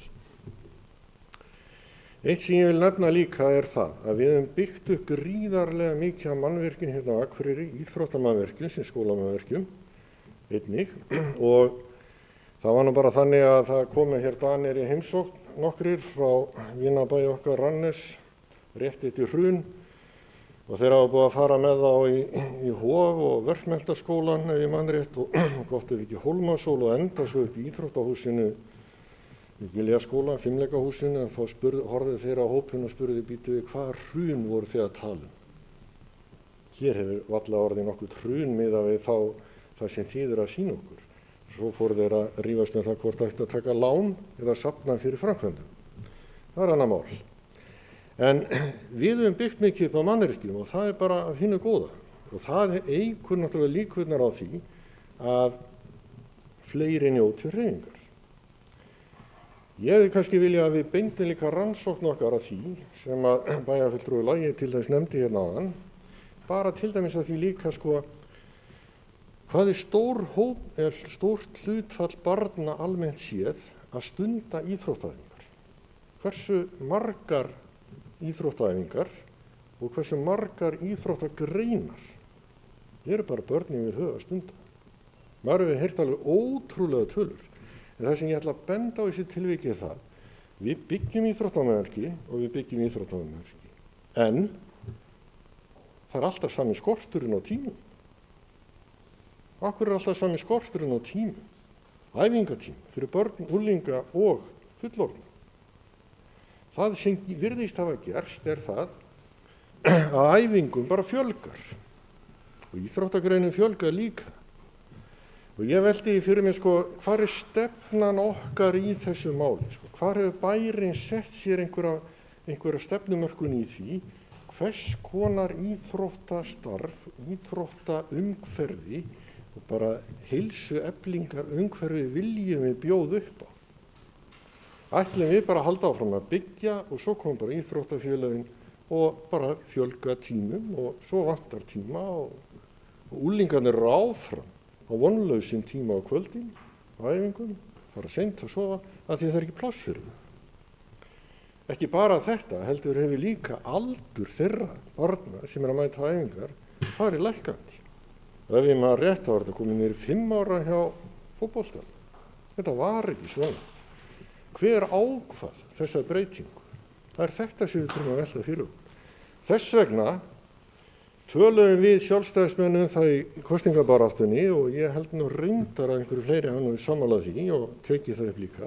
Það væri kannski bara ástæða til þess að IBA fengi stærra hlutverk í stjórnun íþróttamála hérna hjá bænum. IBA eru samtök íþróttafélagana sjálfra. Þar á kannski að taka staðins á það hvernig bjargirnar eru nýttar, hvort sem það eru peningar eða húsnæði og mannvirki. Ég held að við ættum að reyna að horfa til þess í meira mæli að virkja IBA, því að það er bara full ástæða til að gera það frekar en að endilega að taka þetta allt í gegnum íþróttaráðið sem slíkt. Síðan aðeins hreyfingu barna. Þetta var nú ágætar hugmyndir sem voru nefndar hérna varðandi það að það mætti ekki keyra börn nær skóla 300 metra og eitthvað svona. Það var líka kastað hér upp hugmynd sem var mjög góð, norskri hugmyndu göngustrætó.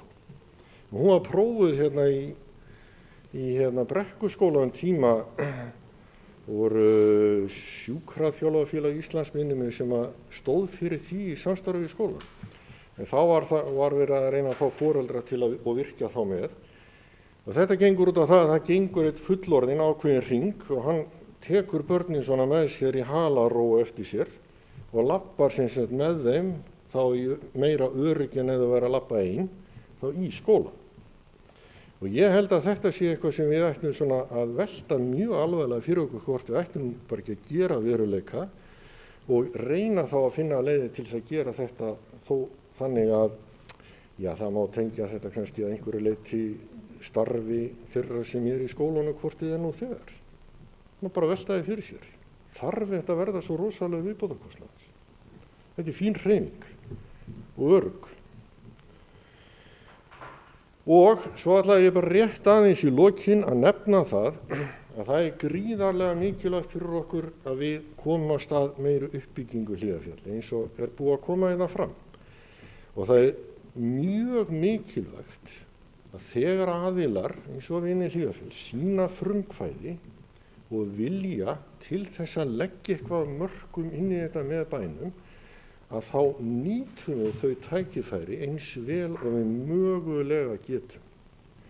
Ef við erum að fara að markaðssetja Akureyri núna, til dæmis að vetri til, sem í Bretlandi, þá liggur náttúrulega fyrir samkvæmt þeim könnunum sem hafa verið gerðar og á sínu tíma, að það er kannski möguleiki að ná 1–2% af þeim sem eru að fara á skíði frá London og þá er þetta kannski 6–12.000 manns sem verður að koma hérna vetri til. Við erum að fara að komast að millilandaflugi, hvað ætlum við að bjóða þeim? Og hvað gerist í Hlíðarfjalli núna ef að 6–10.000 manns kæmi inn á þetta tímabil sem nú þegar er fyrir? Það er alveg augljóst að það þarf að gera eitthvað til að efla svæðið, styrkja það og stækka það. Og samkvæmt masterplaninu þá leggur fyrir að gera nýja stólalyftu og leggja hana þarna upp á Stromp og það myndi gjörbreyta nýtingu svæðisins. Þetta er náttúrulega atriði sem við verðum að skoða fullri alvöru við leitum leiða til að útvista þessari starfsemi þó án þess að það bitni á þjónustu við íbúa og börn hérna á Akureyri.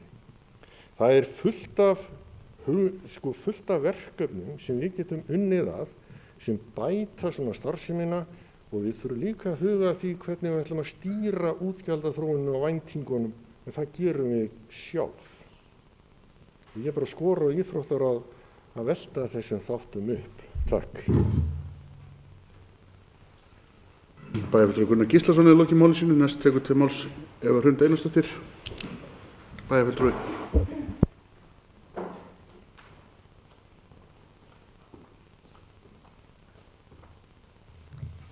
Forseti og ágæti bæjarfulltrúar. Ég vil líka þakka formanni Íþróttaráðs, henni Ingibjörgu fyrir góða yfirferð, sem á bara flottar umræður hérna í dag. Margar góðar hugmyndir komið fram og sem er örugglega spennandi fyrir formannin að taka með sér inn í nefndina. Ég ætlaði svo sem ekki að hafa þetta langt, eða nokkur atriði sem langaði að koma inn á.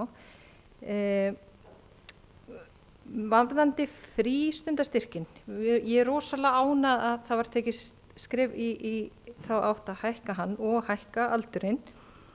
Og þetta var nú eitt af því sem við Sjálfstæðisflokkunni auk flestra flokka held ég lögðu áherslu á í sinni kosningabaráttu. En það er eitt sem ég hef áhyggjur af og það er nýtingin hjá eldri hópnum. Hún er ekki góð og sem kannski segir manni hugsanlega það að sá aldursflokkur er ekki að stunda eins mikið íþróttir eins og aðrir. Og ég hef heyrt það og að í kringum svona 13-15 ára aldurinn þá séum við að missa krakkana út úr íþróttunum. Einmitt á þeim aldri sem við þurfum að halda þeim inni, til dæmis vegna eða í forvarnaskyni. Ég veit að styrkurinn, að hækka styrk aldurspilið var leið kannski til að reyna að halda þeim inni, en samt hef ég ágjörð því við þurfum jafnvel að gera meira. Og mér langaði að spyrja formann hvort að þetta hafi eitthvað rætt, hvort að séu hugmyndir innan nefndarinnar hvernig við getum brugðist við því. Varðandi samfellda daginn, mér finnst hugmyndinars bæjarfulltrúa Gunnars mjög góð, en ég hef líka haft áhyggjur af því að við sem búin að gera hverja skýrslur á fætur annarri og við erum ekkert að komast áfram. Og ég satt nú í skólanefndina núna mín fyrstu 2 árin og þetta var margoft rætt en við fundum aldrei lausnina.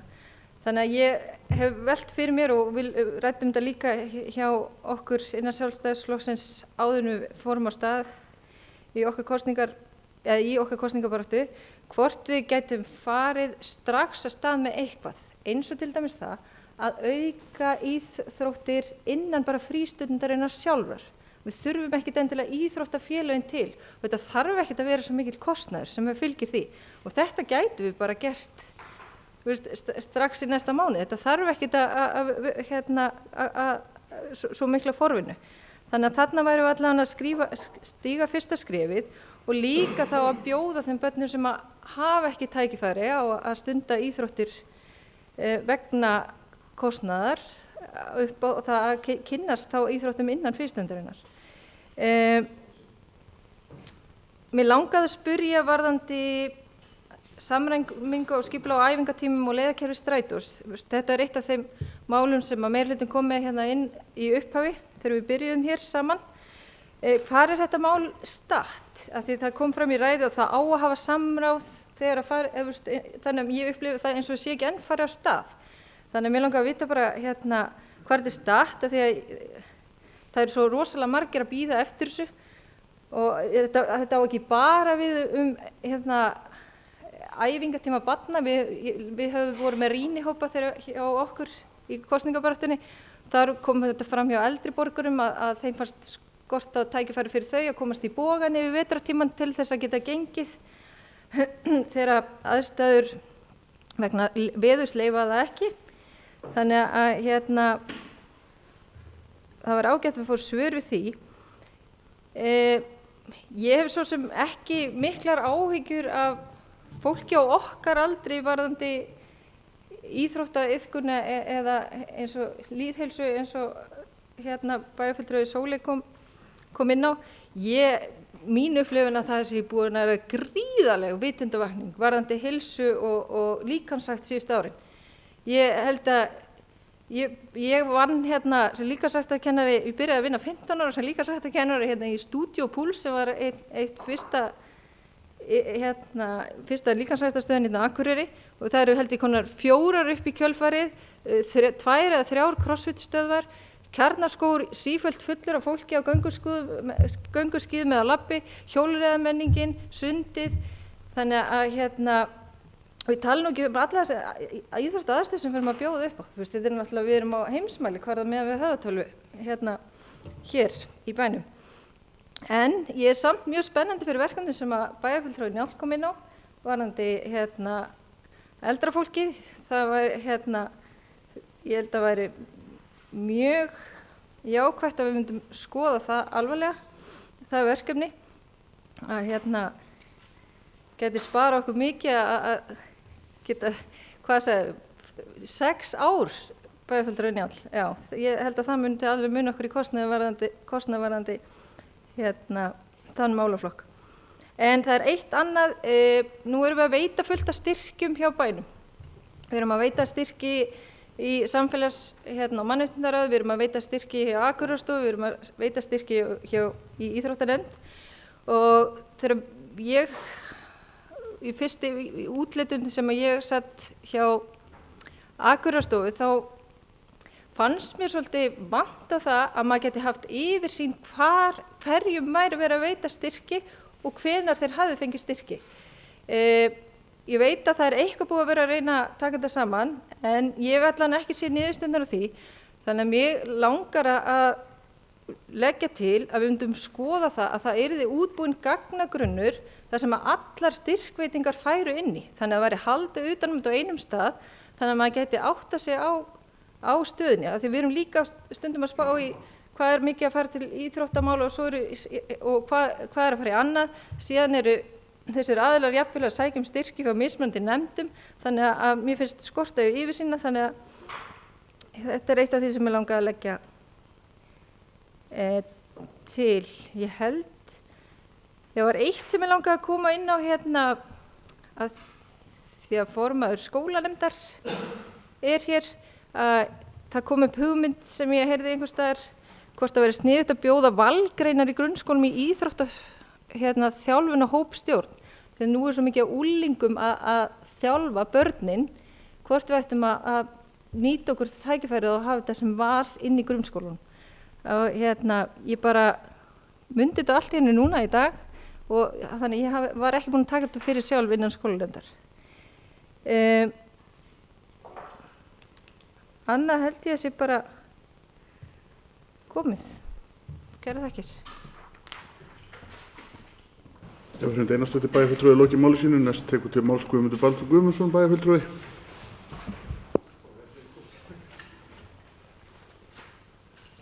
Forseti, ágætu bæjarfulltrúar. Ég vil byrja á því líkt og aðrir bæjarfulltrúar að þakka Ingibjörgu Ólöfu Ísaksen bæjarfulltrúa fyrir hennar yfirferð á íþróttamálefnum og líka nota þetta tækifæri til þess að hrósa henni fyrir öflugt starf á þessum sem formaður þessara nefndar. Þetta ekki einfaldur málaflokkur. Þetta eitt af stóru málunum okkar í þessu samfélagi. Við erum að kosta hátt í 1900 milljónir til æskulýðs- og íþróttamála hér í bænum og það eru miklu peningar sem fara þar í gegn og það afskaplega ánægilegt þegar maður kemur upp í ræðustól eftir að hafa hlusta á þessar frábæru ræður sem hafa verið fluttar hér. Margar hverjar að miklum eldmóðum það sé mikilvægt að marka stefnu í íþróttamálum og ég virkilega sammála öllum þeim sem hafa talað það að stefnumótun í því hvernig við ætlum að fara með þessa peninga mikilvæg. Ég held að bæjarfulltrúi Gunnar, ég misti aðeins úr en ég held að bæjarfulltrúi Gunnar hafa akkúrat verið að minnast á það að þetta nú svo sem búin að liggja fyrir bæjarstjórnum hér langt skeið en það alveg ljóst að við þurfum að velta þessu fyrir okkur hvernig við erum að ráðstafa þessum peningum. Þetta verið að takast á peninga milli annars vera afreksíþrótta og síðan íþróttamáli af barnan okkar og svo síðan eins og hefur hér komið fram bara almenningsíþrótta. Þannig að þetta stórt og mikið mál. En þannig ég held að það sé mjög gott ef að við getum nú, og kannski verður það vonandi í framtíðin að við getum sest niður og markað stefnu. Það náttúrulega til alls konar stefnur en það svona kannski, við ættum kannski horfa og kannski eins og bæjarfulltrúi Sóley kom hér inn á, kannski að stokka þetta svolítið upp. En hins vegar það þannig að þetta þrátt fyrir allt þá það stóra í þessum málaflokki það það að fjármunir eru bundnir mjög mikið í fasteignum. Og þá það spurningin hvað við eigum að gera í því. Við erum að bæta við sífellt fasteignum í þennan málaflokk og höfum gert í gegnum tíðina en eins og hefur komið hér fram í umræðinu þá virðist það bara enga veginn, það virðist alltaf vera yfirfullt og eftirspurn verður alltaf meira heldur en framboð. Og það líka þá eitthvað sem að stóra máli hvað eru við að leyfa eða hvað eðlilegt að börnin okkar hafi og æfi mikið íþróttir. Það virðist vera hægt að bæta í endalaust Og þegar að, ég hef nú sagt hér áður í ræðustóli að þegar menn eru kannski farin að bjóða börnum sem koma úr leikskóla eftir fullan leikskóladag, bjóða þeim kannski 3 í viku, knattspyrnuæfingu, 4-5 ára gömlum, þá finnst mér kannski við eiga að velta fyrir okkur hvernig við viljum gera þetta. Það hefur líka verið rætt hér í þessar umræðum samfellu milli skóla og íþrótta og það var eitt af það sem kom mjög sterkt fram á ágætu fundi sem áttum hér velferðarstefnu. Það var mjög skýrt hjá fólki að þetta var eitthvað sem fólk vildi horfa til og það lítur að vera skylda okkar bæjarfulltrúa í ljósi þess að horfa til þess að reyna að vinna á þessu máli. Jú, vissulega byrjuð vinna í þessu en við þurfum að kannski á næstu árum að horfa meira til þess að reyna að koma þessu lengra heldur en við erum í dag. Það eitt kannski vandamál, segi ég kannski ákveður. Ég pínulítið að segja að það sé vandamál hversu mikið magn af íþróttagreinum í boði. Þetta er kannski svolítið skrítinn málflutningur en það engu að síður þannig að sá fjöldi íþróttagreinum sem hér í boði, hann pínulítið, þetta í minni samfélagum kannski menn með möguleika á því að bjóða bara upp á 3, 4, 5 íþróttagreinar og búa til meiri samfellu. En ef við ætlum að taka það þannig að við ætlum að búa til samfellu og ætlum að bjóða börnunum upp á allar íþróttagreinar og keyra það og transporta þeim alla bæ til að geta tekið þátt í öllu, þá erum við kannski að verða svolítið pínulítið í vandamálum. Og þá horfi ég kannski til þess að við ættum kannski, af því að hér var rætt það að styrkja IBA, jú það vissulega rétt, það hefur verið rætt það, en ég veit ekki alveg hvernig það að ganga vegna þess að IBA kannski heildarsamtök, en stóru félagin K og Þór eru lítt háð IBA. Þau starfa alltaf sjálfstætt og IBA bara fyrir þeim kannski ekkert svona nema bara nafn. Þannig að þá bara spurningin hvort ættum við ekki frekar að reyna þá bara styrkja frekar K og Þór með því að ekki styrkja, við ætlum ekki að styrkja þetta, bara styrkja þau, með því að í rauninni að þau kannski taki yfir fleiri íþróttagreinar undir sinn verndarvæng og þannig að við getum þá bæði verið með fjármálin og umsýsluna undir færri félögum og þá líka, þá gætum við hugsanlega meira náð samvinnu við skólana við þá þessi stóru félögum með að bjóða upp á það kynningu á sem flestum íþróttagreinum. Þannig að ég held að þetta sé eitthvað sem ég myndi vilja skoða. Það var rætt hérna ferðakostnað barna og það eitt af því sem að ég ætla ekki að beina mörgum spurningu til Ingibjargar Ólafar bæjarfulltrúa, en hins vegar held ég að ferðakostnaður barna sé eitt af þess eilífa málu sem við þurfum að berjast fyrir. Mér sýndist að ég verið að skoða á þann að það gert ráð fyrir 100 milljónir króna í ferðakostnað til íþróttasambandsins sem ætlaði til niðurgreiðslu á ferðakostnaði. Það bara alls ekki nóg og þetta er eitthvað sem við þurfum að berjast fyrir og verði hækka. Þannig að ég held að þetta sé svona eitt sem við gætum beitt okkur fyrir.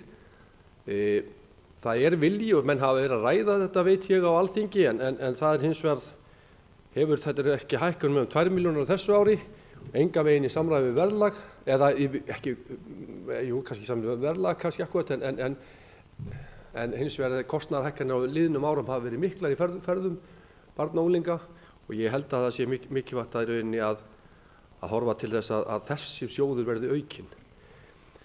Það var rætt hér og bæjarfulltrúinn Njáll kom hér inn á verkefni sem að Janus Guðlaugsson með lýðheilsu aldraðra og ég alveg sammála því að þetta virkilega spennandi verkefni. Við svo sem það vandamáli kannski að við akkúrat sitjum sveitt við að finna hvernig við getum skorið niður í samfélaginu eða sett í rekstri okkar. Þannig að það svolítið erfitt að bæta við akkúrat á því augnabliki en vissulega það þannig að þetta kannski sparar okkur til lengri tíma og kannski það ekki síst að þetta sparar ríkinu til lengri tíma. Vegna þess að þetta dregur úr því að fólk þurfi að leita sér hjúkrunar á 11 árum sem í rauninni hlutverk ríkisins. En vissulega þetta eitthvað sem við eigum að horfa til en ég tel að við höfum í rauninni gert verulega gott fyrir full aldraðir hér. Við erum með öflugt félag sem heitir Félag eldri borgara. Það mjög mikil aðstaða, það boðið upp á mikla aðstöðu fyrir eldri borgara til þess í rauninni akkúrat að hreyfa sér á Akureyri. Þannig að við erum kannski mörguleiti samfélag sem að gera ágæta hluti. Það fjöldi eldri borgara sem labbar á degi hverjum í boganum allan veturinn, síðan á íþróttavöllunum. Það aldraðir fara bæði í sund hér, í gönguferðum í kjarnaskoðu skipulöðum, þeir eru í mínigolfi eða innigolfi. Þannig að það ýmislegt sem í boði fyrir aldraðir. En auðvitað það kannski það sem að ég ræddi hér á dögunum við einn helsta hvað var ég að segja, íþróttafömmu Akureyrar, Hermann Sigtryggsson þetta mál og hann var akkurat að benda á það að það væri mýmargt í boði og spurningin svo hvort þetta nýta betur þá félag eldri borgara, reyna og kannski íþróttafélögum aðeins til þess að hjálpa til, liðka til, auglýsa, láta fólkið koma, að það kannski að draga fólk inn í þessa starfsemi. Þannig ég held að við höfum margt til þess í rauninni að efla íþróttastarf aldraðra án þess að kosta miklu til. En vissulega er þetta áhugavert verkefni hjá Janusi og mér skilst að það sé að ganga vel, hann er búinn að koma með nokkuð sveitafélögin í þetta en við svo sem hefum ekki endalega gefið þetta frá okkur en við munum örugglega ræða það. Ég hugsa jafnvel að við tökum þetta bara upp á næsta bæjarráðsfundi svona undir önnur mál.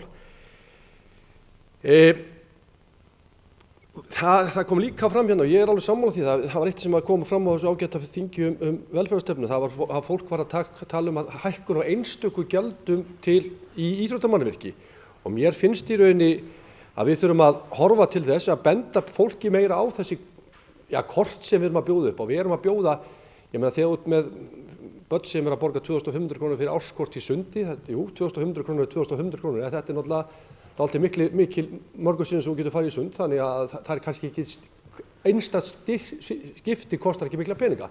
En þegar barnið þarf að borga 200 krónur hvert skipti þá er þetta miklir aurar. Ég held að við þurfum bara, og þá kannski kemur það því að það var, ég held að bæjarfulltrúi Gunnar hafi minnst á það hvort það væri í rauninni möguleiki á því að skal ég segja þér, það var frítt fyrir bæjarbúa. Það er náttúrulega eitt af þess að við höfum verið að ræða í aðgerðahópnum rekstur bæjarins, hvort að þetta kom með einhverjum konar íbúakorti sem gæti í rauninni gefið möguleika á því.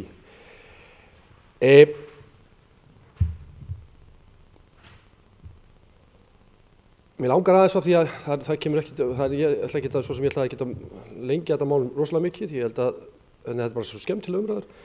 En það var eitt sem var að tala hérna það var að bæjarfulltrúi Eva talaði styrki bæjarfélagsins og hvernig það var staðið að því. Við létum í bæjarráði vinna skoðun á úttekt á svona reglum styrki sem var að beiðni samfélags- og mannréttindaráðs og sú niðurstaða að það er búið að vinna þá vinnu og það kemur inn í bæjarráðin í næstu viku sú umræða eða sú kynning. En hins vegar held ég að sé ágætt og rétt hjá bæjarfulltrúi Evu að það væri gott fyrir okkur bæjarfulltrúa og þá sem er starfið í nefndum að það væri einhver svona gagnagrunnum þannig að menn getur séð þetta. Ég held að það væri mjög mikilvægt. Þannig ég held að það sé bara í besta mál. En ég held líka, ég finnst í rauninni líka bara eða formaður íþróttaráðs eða það kom hérna fram á þann, var það dekkikurl hjá bæjarfulltrúi Njáli að hann hafi beðið þetta í ágúst á síðastliðnu ári. Það eru margir búin að tala dekkikurlið. Ég held að þetta sé í góðum farvegi núna. Bæjarfulltrúi Ingibjörg með þetta bæði inn í íþróttaráði og framkvæmdaráði. Þannig ég trú á því að þetta verði við fáum þá einhverja verkáætlun þetta. Það er bara sem við þurfum að koma inn í fjárhagsáætlun. Þetta er í rauninu og ég vil bara benda mönnum á það sem hefur komið fram og ég menna það hafa margir bæjarfulltrúar að tekja þetta mál upp hérna í umræðu. En ég bara kannski benda mönnum á það hvernig sambandi ályktaði þetta á sínum tíma að við ættum þá bara í rauninni að það væri ekkert, menn ættum bara að taka þetta inn í einhverja verkefna áætlun og ég held að við komum til með að gera það. Herðu, en annars mér finnst bara gaman að svona umræðum og ég hlakka til að vinna með ykkur áfram í öllum málum og stefnumótun í íþróttamálum verður eitthvað sem að ég er mikið, eða breytingar ég er mjög spenntur að taka þátt í þeirri umræðu. Takk fyrir. Guðmundur Baldur Guðmundsson, bæjarfulltrúi lokið máli sínu. Logi Már Einarsson, bæjarfulltrúi beðið um orðið. Forseti, ágætu bæjarfulltrúar. Ég ætla nú bara að bregðast við fyrirspurn sem til mín var beint sem formann í skólann í dag. Nei, við höfum ekki rætt neitt sérstaklega að taka upp þetta tiltekna fag sem að Eva nefndi og ég man ekki nafnið á, en skil hvað snýst. Enda tel ég nú kannski að það sé ekki endilega skólanefndar að vera með fingurnar svona í nákvæmum útfærslum á skólastarfi. Hins vegar get ég lýst þeirri skoðun minni að mér finnist að skólarnir ætti að hafa töluvert frelsi til þess, sérstaklega þegar kemur að elsta stigi, kannski að greina sig kannski aðeins hver frá öðrum til þess að kveikja áhuga nemanda, þannig að þeir geti nemenda, þannig að þeir geti kannski valið sér skóla eftir áhugasviði, hvort sem að það liggur á sviði raunvísinda, verk- og listgreina eða íþrótta eða annar hluta. En stóra svarið við þessari spurningu verður í bæjarstjórn 19. apríl þegar stefnuræða skólanefndar verður flutt. Logi Már Einarsson bæjarfulltrúi lokið máli sínu. Næst tekur til máls Njáll Trausti Friðbjörnsson bæjarfulltrúi. Hann ætlar að vera örstutt.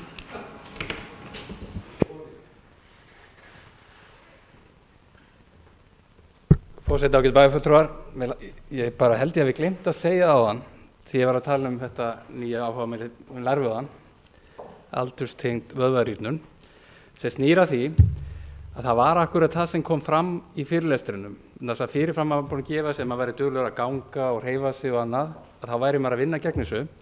En það var eiginlega lykilatriði í þessu var það að menn færu í viðkomandi tæki til að þjálfa upp lærvöðan. Það væri ekki nóg að vera bara til bæ, þannig ég kem þessum bara upplýsingum fram og út, þannig að þetta sé allir með þetta á hreinu. Að það þyrfti til þess gerð tæki til þess að þjálfa upp vöðvan. Takk. Njáll Trausti Friðbjörnsson bæjarfulltrúi lokið máli sínu. Næst tekur til máls Ingibjörg Ólöf Ísaksen bæjarfulltrúi. Forseti, ágætu bæjarfulltrúar, ég vil bara byrja að þakka fyrir skemmtilegar umræður og góða spurningar og vangaveltur sem hafa komið hérna fram í dag. Það nú þannig að það virðast allir hafa skoðanir í íþróttamálum og sem betur fer og þó nú einn sérstakur bæjarfulltrúi hafi sérstakan áhuga á lærvöðum. En ég tók nú niður punktana og þeir eru nú orðnir álíka langir og margir og ræða mín hérna áðan, þannig að þið verða að gefa mér smá tíma til þess að fara í gegnum þetta og ég vona ég ná að svara ykkur öllum. Ég ætla að byrja bara á bæjarfulltrúa Sóley Björk þar sem hún var að velta fyrir sig hvernig við tengjum heilsueflingu, geðrækt og fleira. Og það er auðvitað eitt af því sem við erum að vinna að í íþróttaráði og þá líka bara spyrjum við í rauninni út frá almenningsíþróttum og keppnisíþróttum og afreksíþróttum hvert er hlutverk bæjarfélagsins. Hvað eigum við að veita fjármagni okkar eins og við erum að tala varðandi stefnumótun í íþróttamálum þá er það eitthvað sem við stefnum á að gera hjá íþróttaráði og höfðum inn í áætlun okkar en var til miður skorið út bara í fjárhagsáætluninni. En þetta er eitthvað sem við viljum gera með íþróttahreyfingunni allri og bæjarbúum. Því þetta snýst ekki bara um keppnis eða afreksíþróttir. Þetta er félagslegs eðlis líka, uppeldislegt gildi sem á sér stað líka inn í íþróttahreyfingunni og þetta er bara eitthvað sem við erum alveg tilbúin til þess að skoða fram og tilbaka. En það hefur nú verið sannað sýnt fram á það að aukin heilsurækt hefur áhrif á andlega heilsu. Og það var nú bara svona gaman að segja frá því að ég las rannsókn daginn þar sem var verið að tala og það með svo kom fram líka í sjónvarpinu í fréttum hjá lækni þar sem var verið að tala lyf og hreyfingu og það er nú þannig að þegar þú færð lyf þá tekur það cirka 3 vikur að byrja að virka fyrir andlega heilsu en það er nú eins með hreyfinguna. Það er öllum sagt að fara út að ganga þegar þeir líður illa en þeir fara eins og tvisvar út að ganga og það gengur ekki neitt. Þeir þurfa að bíða í 3 vikur svona eins og með lyfin. En það virðist allavega hafa áhrif og aukin hreyfing hefur áhrif á andlega líðan. Íþróttaráð talar að séu miklar framkvæmdir í gangi, vissulega.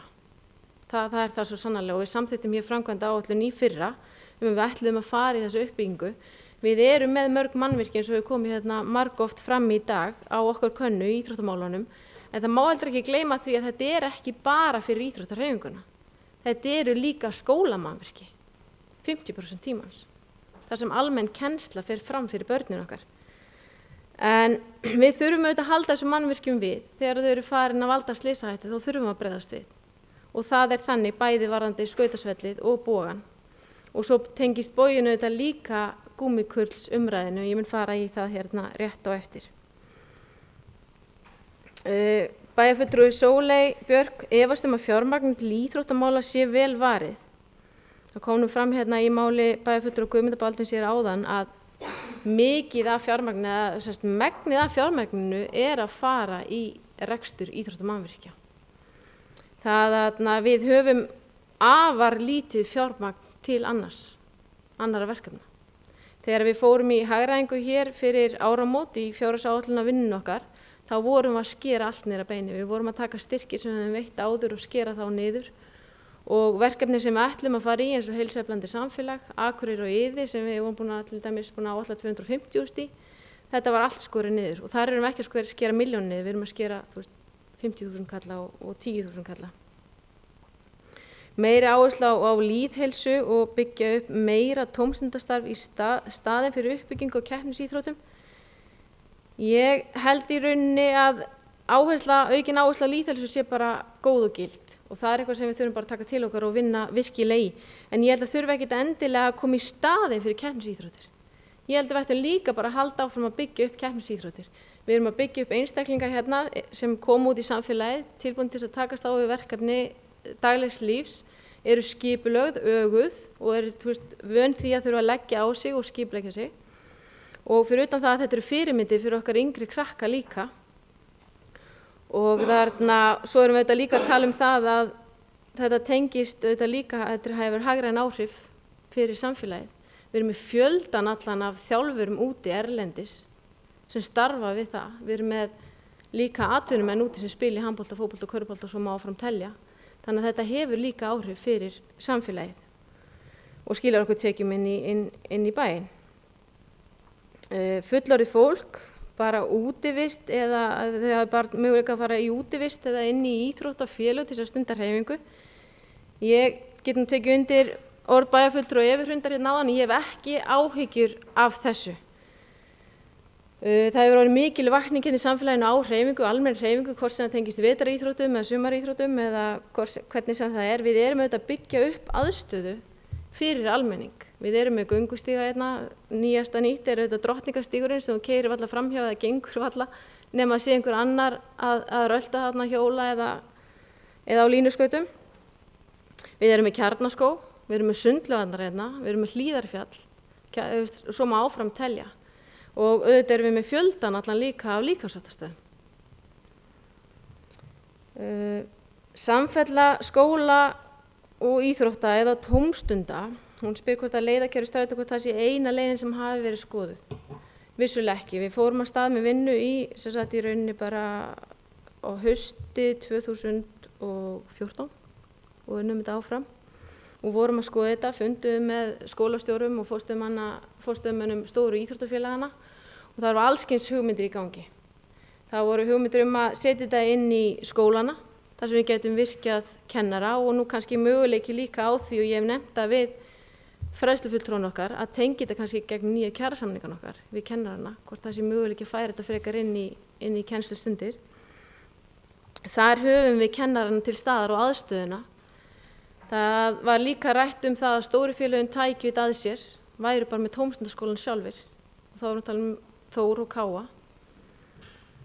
Það var líka rætt það að breyta leiðakerfinu. Þetta eru mörg börn, mörg íþróttafélög, margar íþróttagreinar sem börnin okkur að stunda og þetta er stórt og flókið verkefni. Og það nú þannig að við höfum verið að ræða við önnur sveitarfélög og þau eru að glíma við það sama. Sumir fara á stað og rekast á allskyns hindranir og jafnvel hverfa frá verkefninu. En við erum að athuga með mögulega leiðir og erum að byrja á því að kanna þetta í gegnum leiðakerfið, hvort við getum breytt í einhvern veginn í takt við, þá ekki bara íþróttastarf, þetta er tómstundastarf almennt, eldri borgara og fleira, bara allt það starf sem er í gangi í bænum.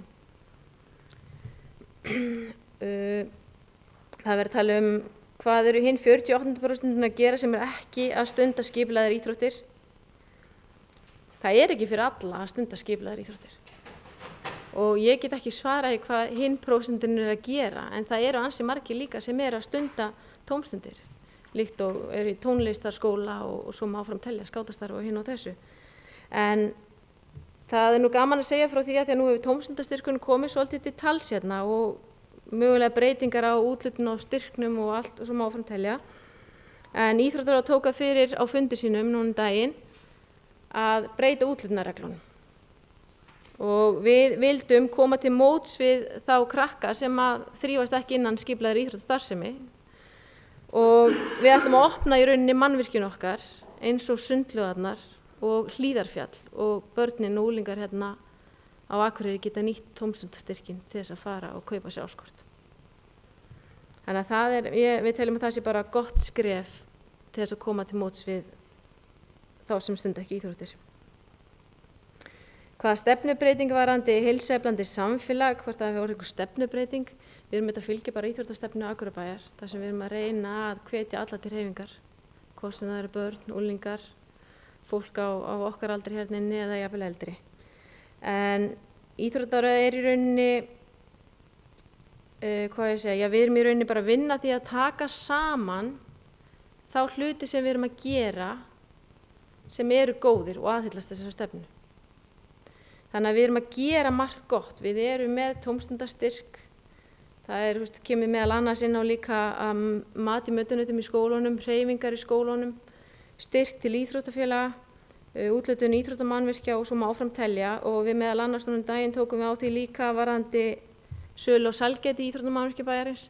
Þannig að við erum svona bara að taka þetta í litlum skrefum og erum að vinna þetta. Núna erum við ekki með neitt fjármagn inn í þetta verkefni en við viljum samt sem áður sinna því. Þannig að við verðum að gera þetta bara eftir því hvernig tími gefst til. Hvernig erum við að greina milli afreks- og keppnisíþrótta og móti almenningsíþróttum? Í rauninni er það þannig að við erum auðvitað með afrekssjóð sem við úthlutum úr einu sinni á ári. Svo erum við að styrkja afrekshópa með því að úthluta þeim tímum, eins og við gerum fyrir keppnisíþróttir. Og svo eins og ég sagði þá er almenningsíþróttir í rauninni það bara svo aðstæða sem við erum að skapa hér á Akureyri. Bæjarfulltrúi Sóley Björk spurði líka alls kyns spurningar eins og hvernig væri hægt að hugsa hlutin öðruvísi, auðvitað er hægt að gera það líka og ég bara kalla eftir hugmyndum. Það er að við erum að vinna saman að þessum málum öllum og við erum með íþróttaráð og ég hvet bara bæjarfulltrúa Sóley Björk að koma sínum hugmyndum inn til síns fulltrúa og þá getum við tekið fyrir íþróttaráði. Bara endilega, við erum opin fyrir öllum hugmyndum. Ríki VFMÍ 2,8 milljónir, hvernig hefur það mótandi áhrif á uppbyggingu í fjallinu? Það er nú þannig að við vorum með annars vegar rekstrarsamning og hins vegar uppbyggingarsamning við ríkið. Rekstrarsamningurinn er þessar 2,8 milljónir sem er okkar hlutur á móti ríkinu til þess að halda skrifstofunni gangandi, halda uppi námskeiðum meðal annars fyrir fötluð börn upp í fjalli og svona nokkur mjög spennandi námskeið. Þannig að rekstrarsamningurinn hefur gengið bara áfram þrátt fyrir hann hafi runnið út en uppbyggingarsamningurinn féll út. Og það er uppbyggingarsamningurinn sem hefur mótandi áhrif á uppbyggingu í fjallinu. Þar var það þannig að ríki kom með 1/3 á móti bænum í öllu framkvæmdum sem við fórum í, hvort sem það var Skautasfellið eða Hlíðarfjall. Og nú erum við einmitt að sækja á það að verði tekið fyrir í VFMÍ að við fáum mótframlag frá ríkinu upp í framkvæmdina á Skautasfellinu. Þannig að ef við ætlum í framkvæmdir varðandi Hlíðarfjall þá tel ég lykilatriði að við séum búin að ganga frá samningi varðandi uppbyggingu við ríkið.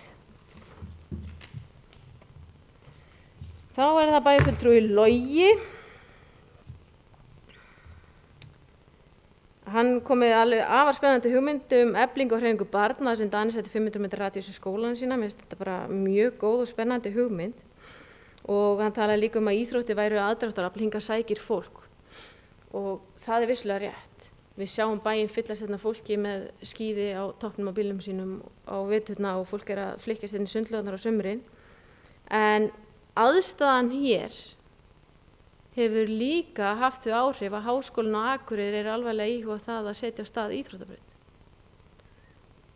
Nú eftir mínu bestu vitund er það ekki alveg fast mótað en þeir eru vissulega búin að setja upp kennsluáætlun og vilja að koma þessari braut af stað sem er frábært, ekki bara fyrir íþróttalífið, heldur bara bæinn í heild sinni. Hlíðarfjall varðandi sjálfseignarstofnun, mér finnst við ættum bara að skoða allt. Ég er alveg sammála bæjarfulltrúi Loga að fara varlega af stað í þessa vegferð. Við erum auðvitað bara að byrja að kynna okkur þetta, við erum að taka fyrstu skrefina í þessu. Ég og bæjarstjóri vorum hérna í vinnuhóp ásamt fulltrúum frá Atvinnuþróunarfélaginu. Það sem við unnum nokkra vinnupunkta það sem ber að varast og hafa í huga þegar við förum í þessa vinnu. Og það er meðal annars það að öll þjónusta í fjallinu í rauninni verði óbreytt ef við mögulega getum. Varðandi gjaldtöku í íþróttamannvirki í bænum þá er það nú þannig að við höfum verið að reyna að halda kostnaði áskortum niðri. Vissulega er það þannig að stakt gjald hefur hækkað en við höfum reynt að koma til móts við bæjarbúana með því að vera ekki að hækka 10 og 30 skiptakortin og árskortin frekar en mögulegt er.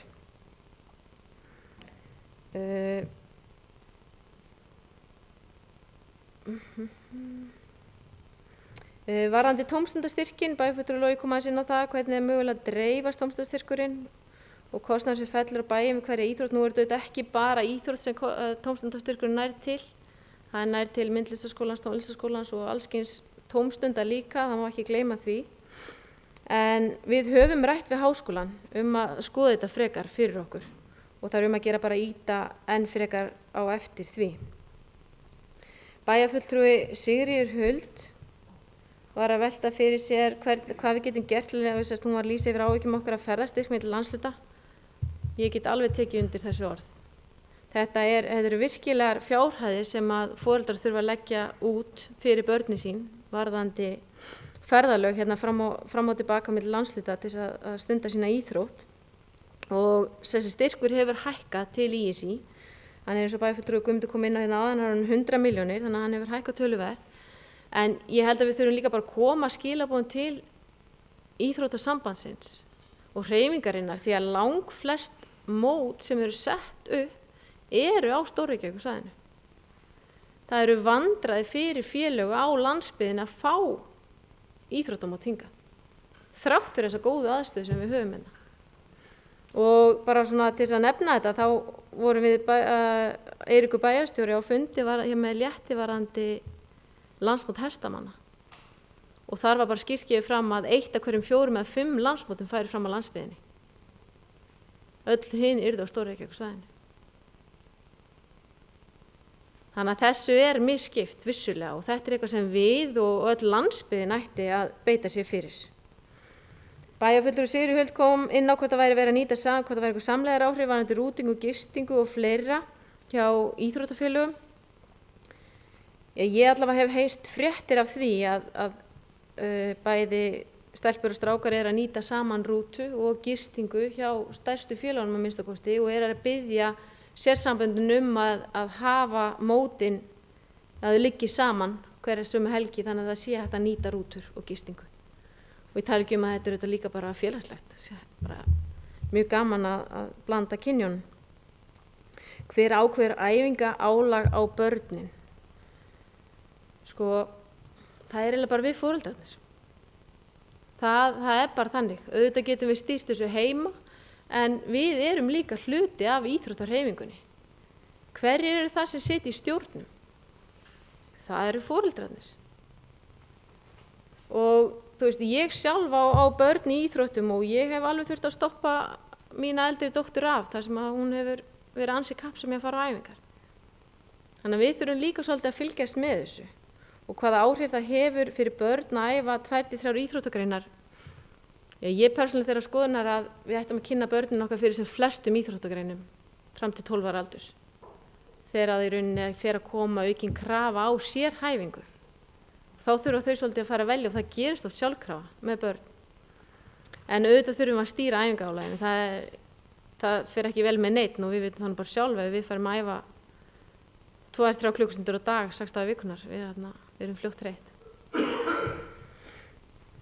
En við megum heldur ekki gleyma því að það eru líka bara þjálfararnir í félagunum í dag eru með meiri menntun.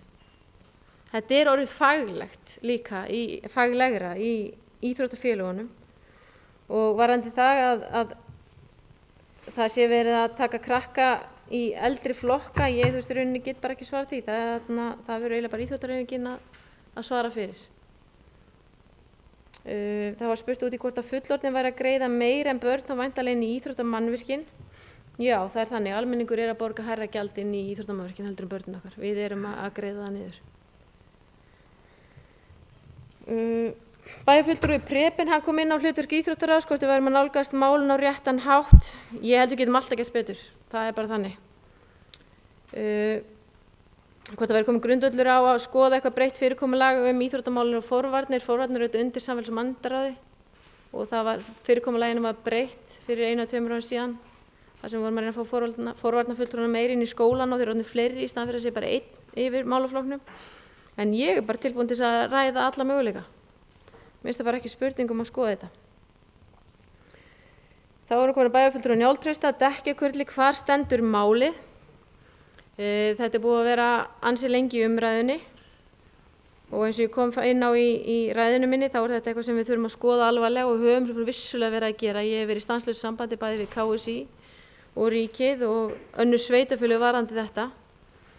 Við höfum verið að kanna möguleika á hvað við ættum að gera og hvernig og með hvaða kostnaði í rauninni og það er verið að kanna þetta. Við erum að ráðast í rauninni í vandamála sem er stærst. Við erum að fara í bogan og erum að eyða 100 milljónum í það núna á haustmánuðum og við erum að kanna það. Í rauninni er heilbrigðiseftirlitið að bíða eftir niðurstöðum frá Umhverfisstofnun varðandi sýni á völlum hérlendis og niðurstöður að vænta á allra næstu dögum og í kjölfari því tökum við niðurstöðu hvort við þurfum að bregðast við strax og fara þá í alla sparkvellina. Þeir eru að mér skilst grasið er í góðu ásigkomulagi en það þarf að skipta út gúmmí og þá er það ryksuð í burtu og skipta út fyrir þetta iðnaðar gúmmí sem telst er besta gúmmið í dag.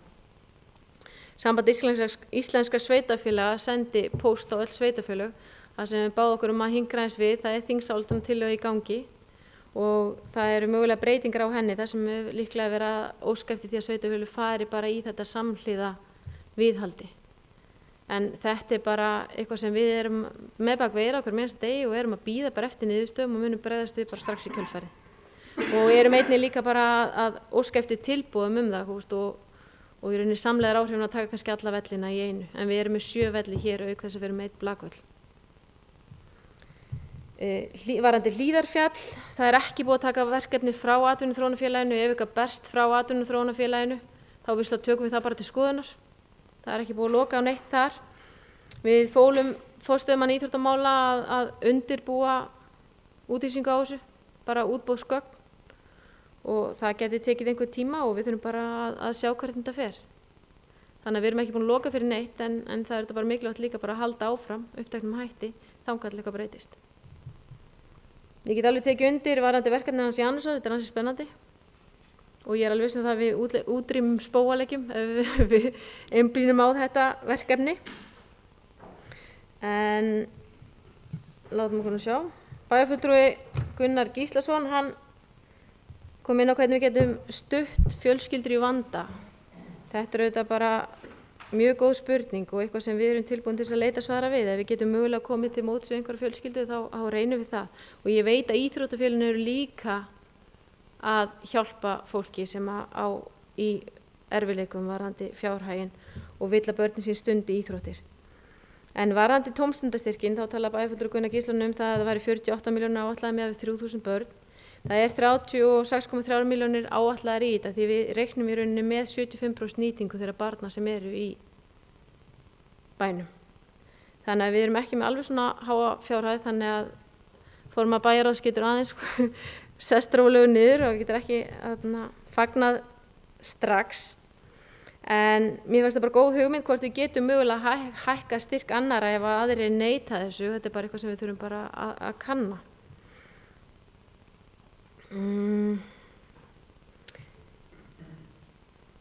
Varðandi heilstæðan skóladag, bæjarfulltrúi Gunnar kom inn á það að það væri tækifæri til að taka skóladaginn og endurhugsa hann upp á nýtt. Ég get alveg sammála þessu.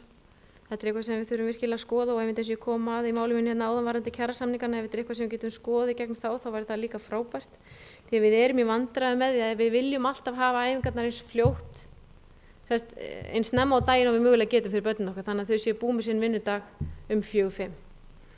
En það er erfitt, við erum bæði með íþróttatími í mannvirkjunum okkar fyrir skólana, þjálfarar, það er erfitt að fá þjálfara á vinnutíma því flestir þessar þjálfarar að vinna þetta í aukavinnu og að koma eftir sinn venjulega vinnutíma, þannig að þetta er stundum púsluspil.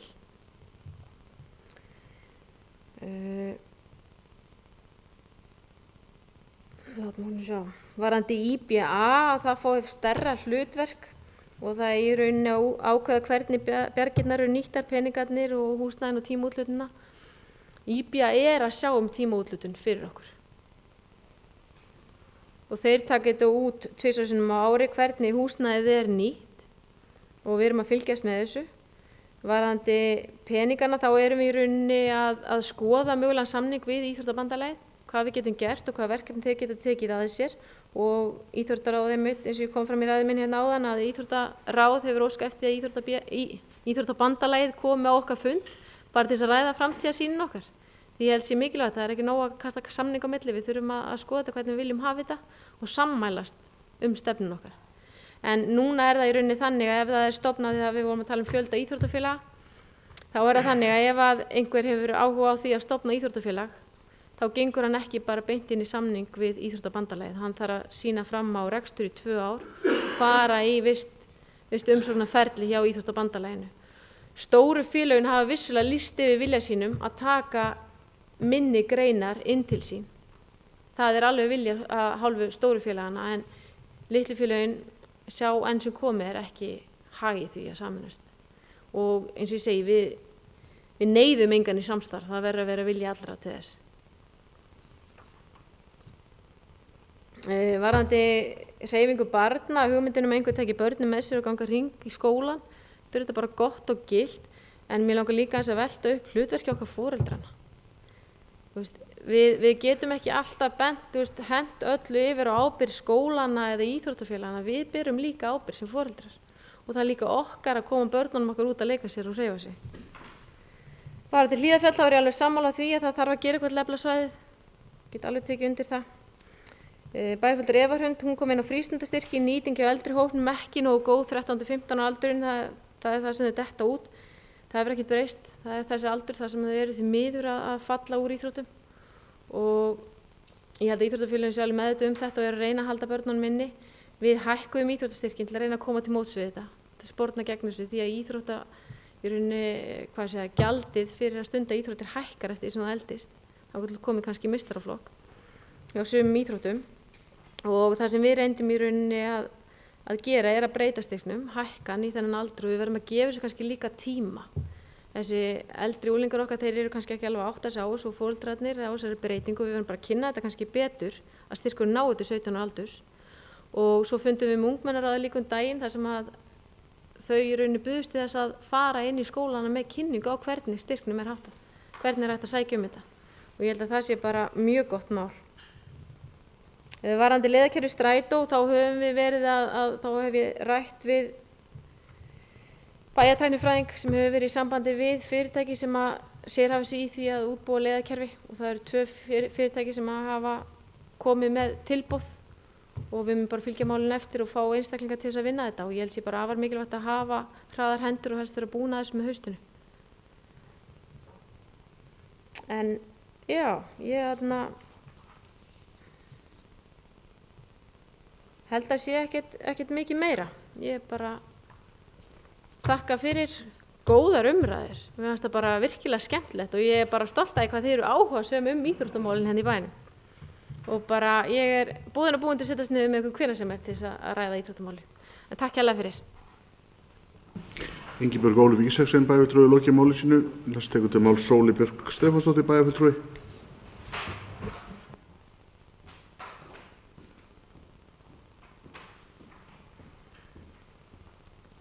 Bæjarfulltrúar, ég skal ekki hafa þetta mjög langt en mér finnst það samt svona nokkrir punktar sem að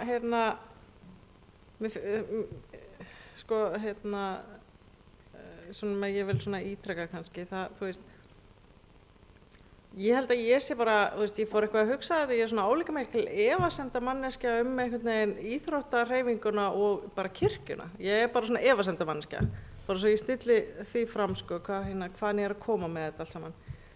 Sko, Logi Már Einarsson talar að afreksíþróttir hvetji menn til hreyfingar og ég, þú veist, og bara að því ég er efasemdamanneskja, þá ætla ég bara að spyrja, sko, til hverra nær hvatningin?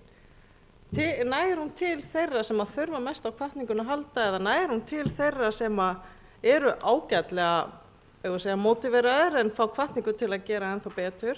Ég bara setja, og ég held að, sko, eftir þessa umræðu, þá er bara það sem situr í hausnum á mér er bara að mér finnst við ekki almennlega vita hvað við erum að gera. Finnst við bara ekki hafa einhvern veginn svona, mér finnst bara ekki verið búið að greina þetta. Veist, hvað erum við að gera, til hverja nærða og hvers vegna erum við að gera það Það er þetta sem ég finnst vanta og ég veit alveg að ég ekkert að fara að fá neinn svör þetta núna. Ég vildi bara einhvern veginn velta þessu upp, þú veist, hvað erum við að gera til hverju nærða það, hverju njóta góðs að því, hverju þurftu á einhverju öðru að halda. Þetta eru spurningarna sem ég held að séu bara svona lykilatriði. Og svo eitt bara sem að Bæjarfulltrúi Preben kom með, að við höfum verið að skila gríðarlega góðum árangri í íþróttamálum. Ég bara svona, það sem að fór í gegnum hausinn á mér var bara really. Erum við ekki næst feitasta þjóð í heimi og mestu geðlyfjunum? Þetta er ekkert árangur að mínum mati. Að ég bara segja að það eru þessar hliðar sem ég finnst við verðum bara að einhvern veginn velta upp jafnhliða. Er afreksmennskan á kostnað almennar heilsu eins og Bæjarfulltrúi Sigríður kom inn á? Bara hver eru afleiðingar þjálfunarinnar? Og ég hef bara efasemdir að afreksíþróttir séu endilega af henni góða. Ég er ekki að segja að það sé ekki, ég er bara að segja efasemdir og mér finnst einhvern veginn að við þurfum einhvern veginn að koma til botns í því. Það er svona það sem ég vil segja. Mér finnst við vera svona pínu einhvern veginn í djúpulauginni bara að tróða marfaðan eða eitthvað, eins og við séum ekki að taka ákvarðanir byggðar á gögnum og rökum og því alveg. Og svo eitt að Bæjarfulltrúi Gunnar sagði við höfum byggt mikið af mannvirkjum og það er bara af hinu góða. Og ég segi bara, ég bara sé ekki, fyrir okkur bæjarfulltrúa sem höfum bara berum þá skyldu að berum ábyrgð á rekstri bæjarins og berum þá skyldu að hugsa heildrænt reksturinn, hvernig ósköpunum er það af hinu góða að við höfum skuldsett okkur upp fyrir haus til að byggja mannvirki og svo verjum við núna 1,5 milljarði á ári í vaxtagjöld. Ég bara fatt ekki alveg hvernig það er af hinu góða. Þetta er semst bara svona lokavangaveltu mínir í þessu máli. Takk. Sóli Björk Stefánsdóttir Bæjarfulltrúi hefur lokið máli sínu, orðið er laust.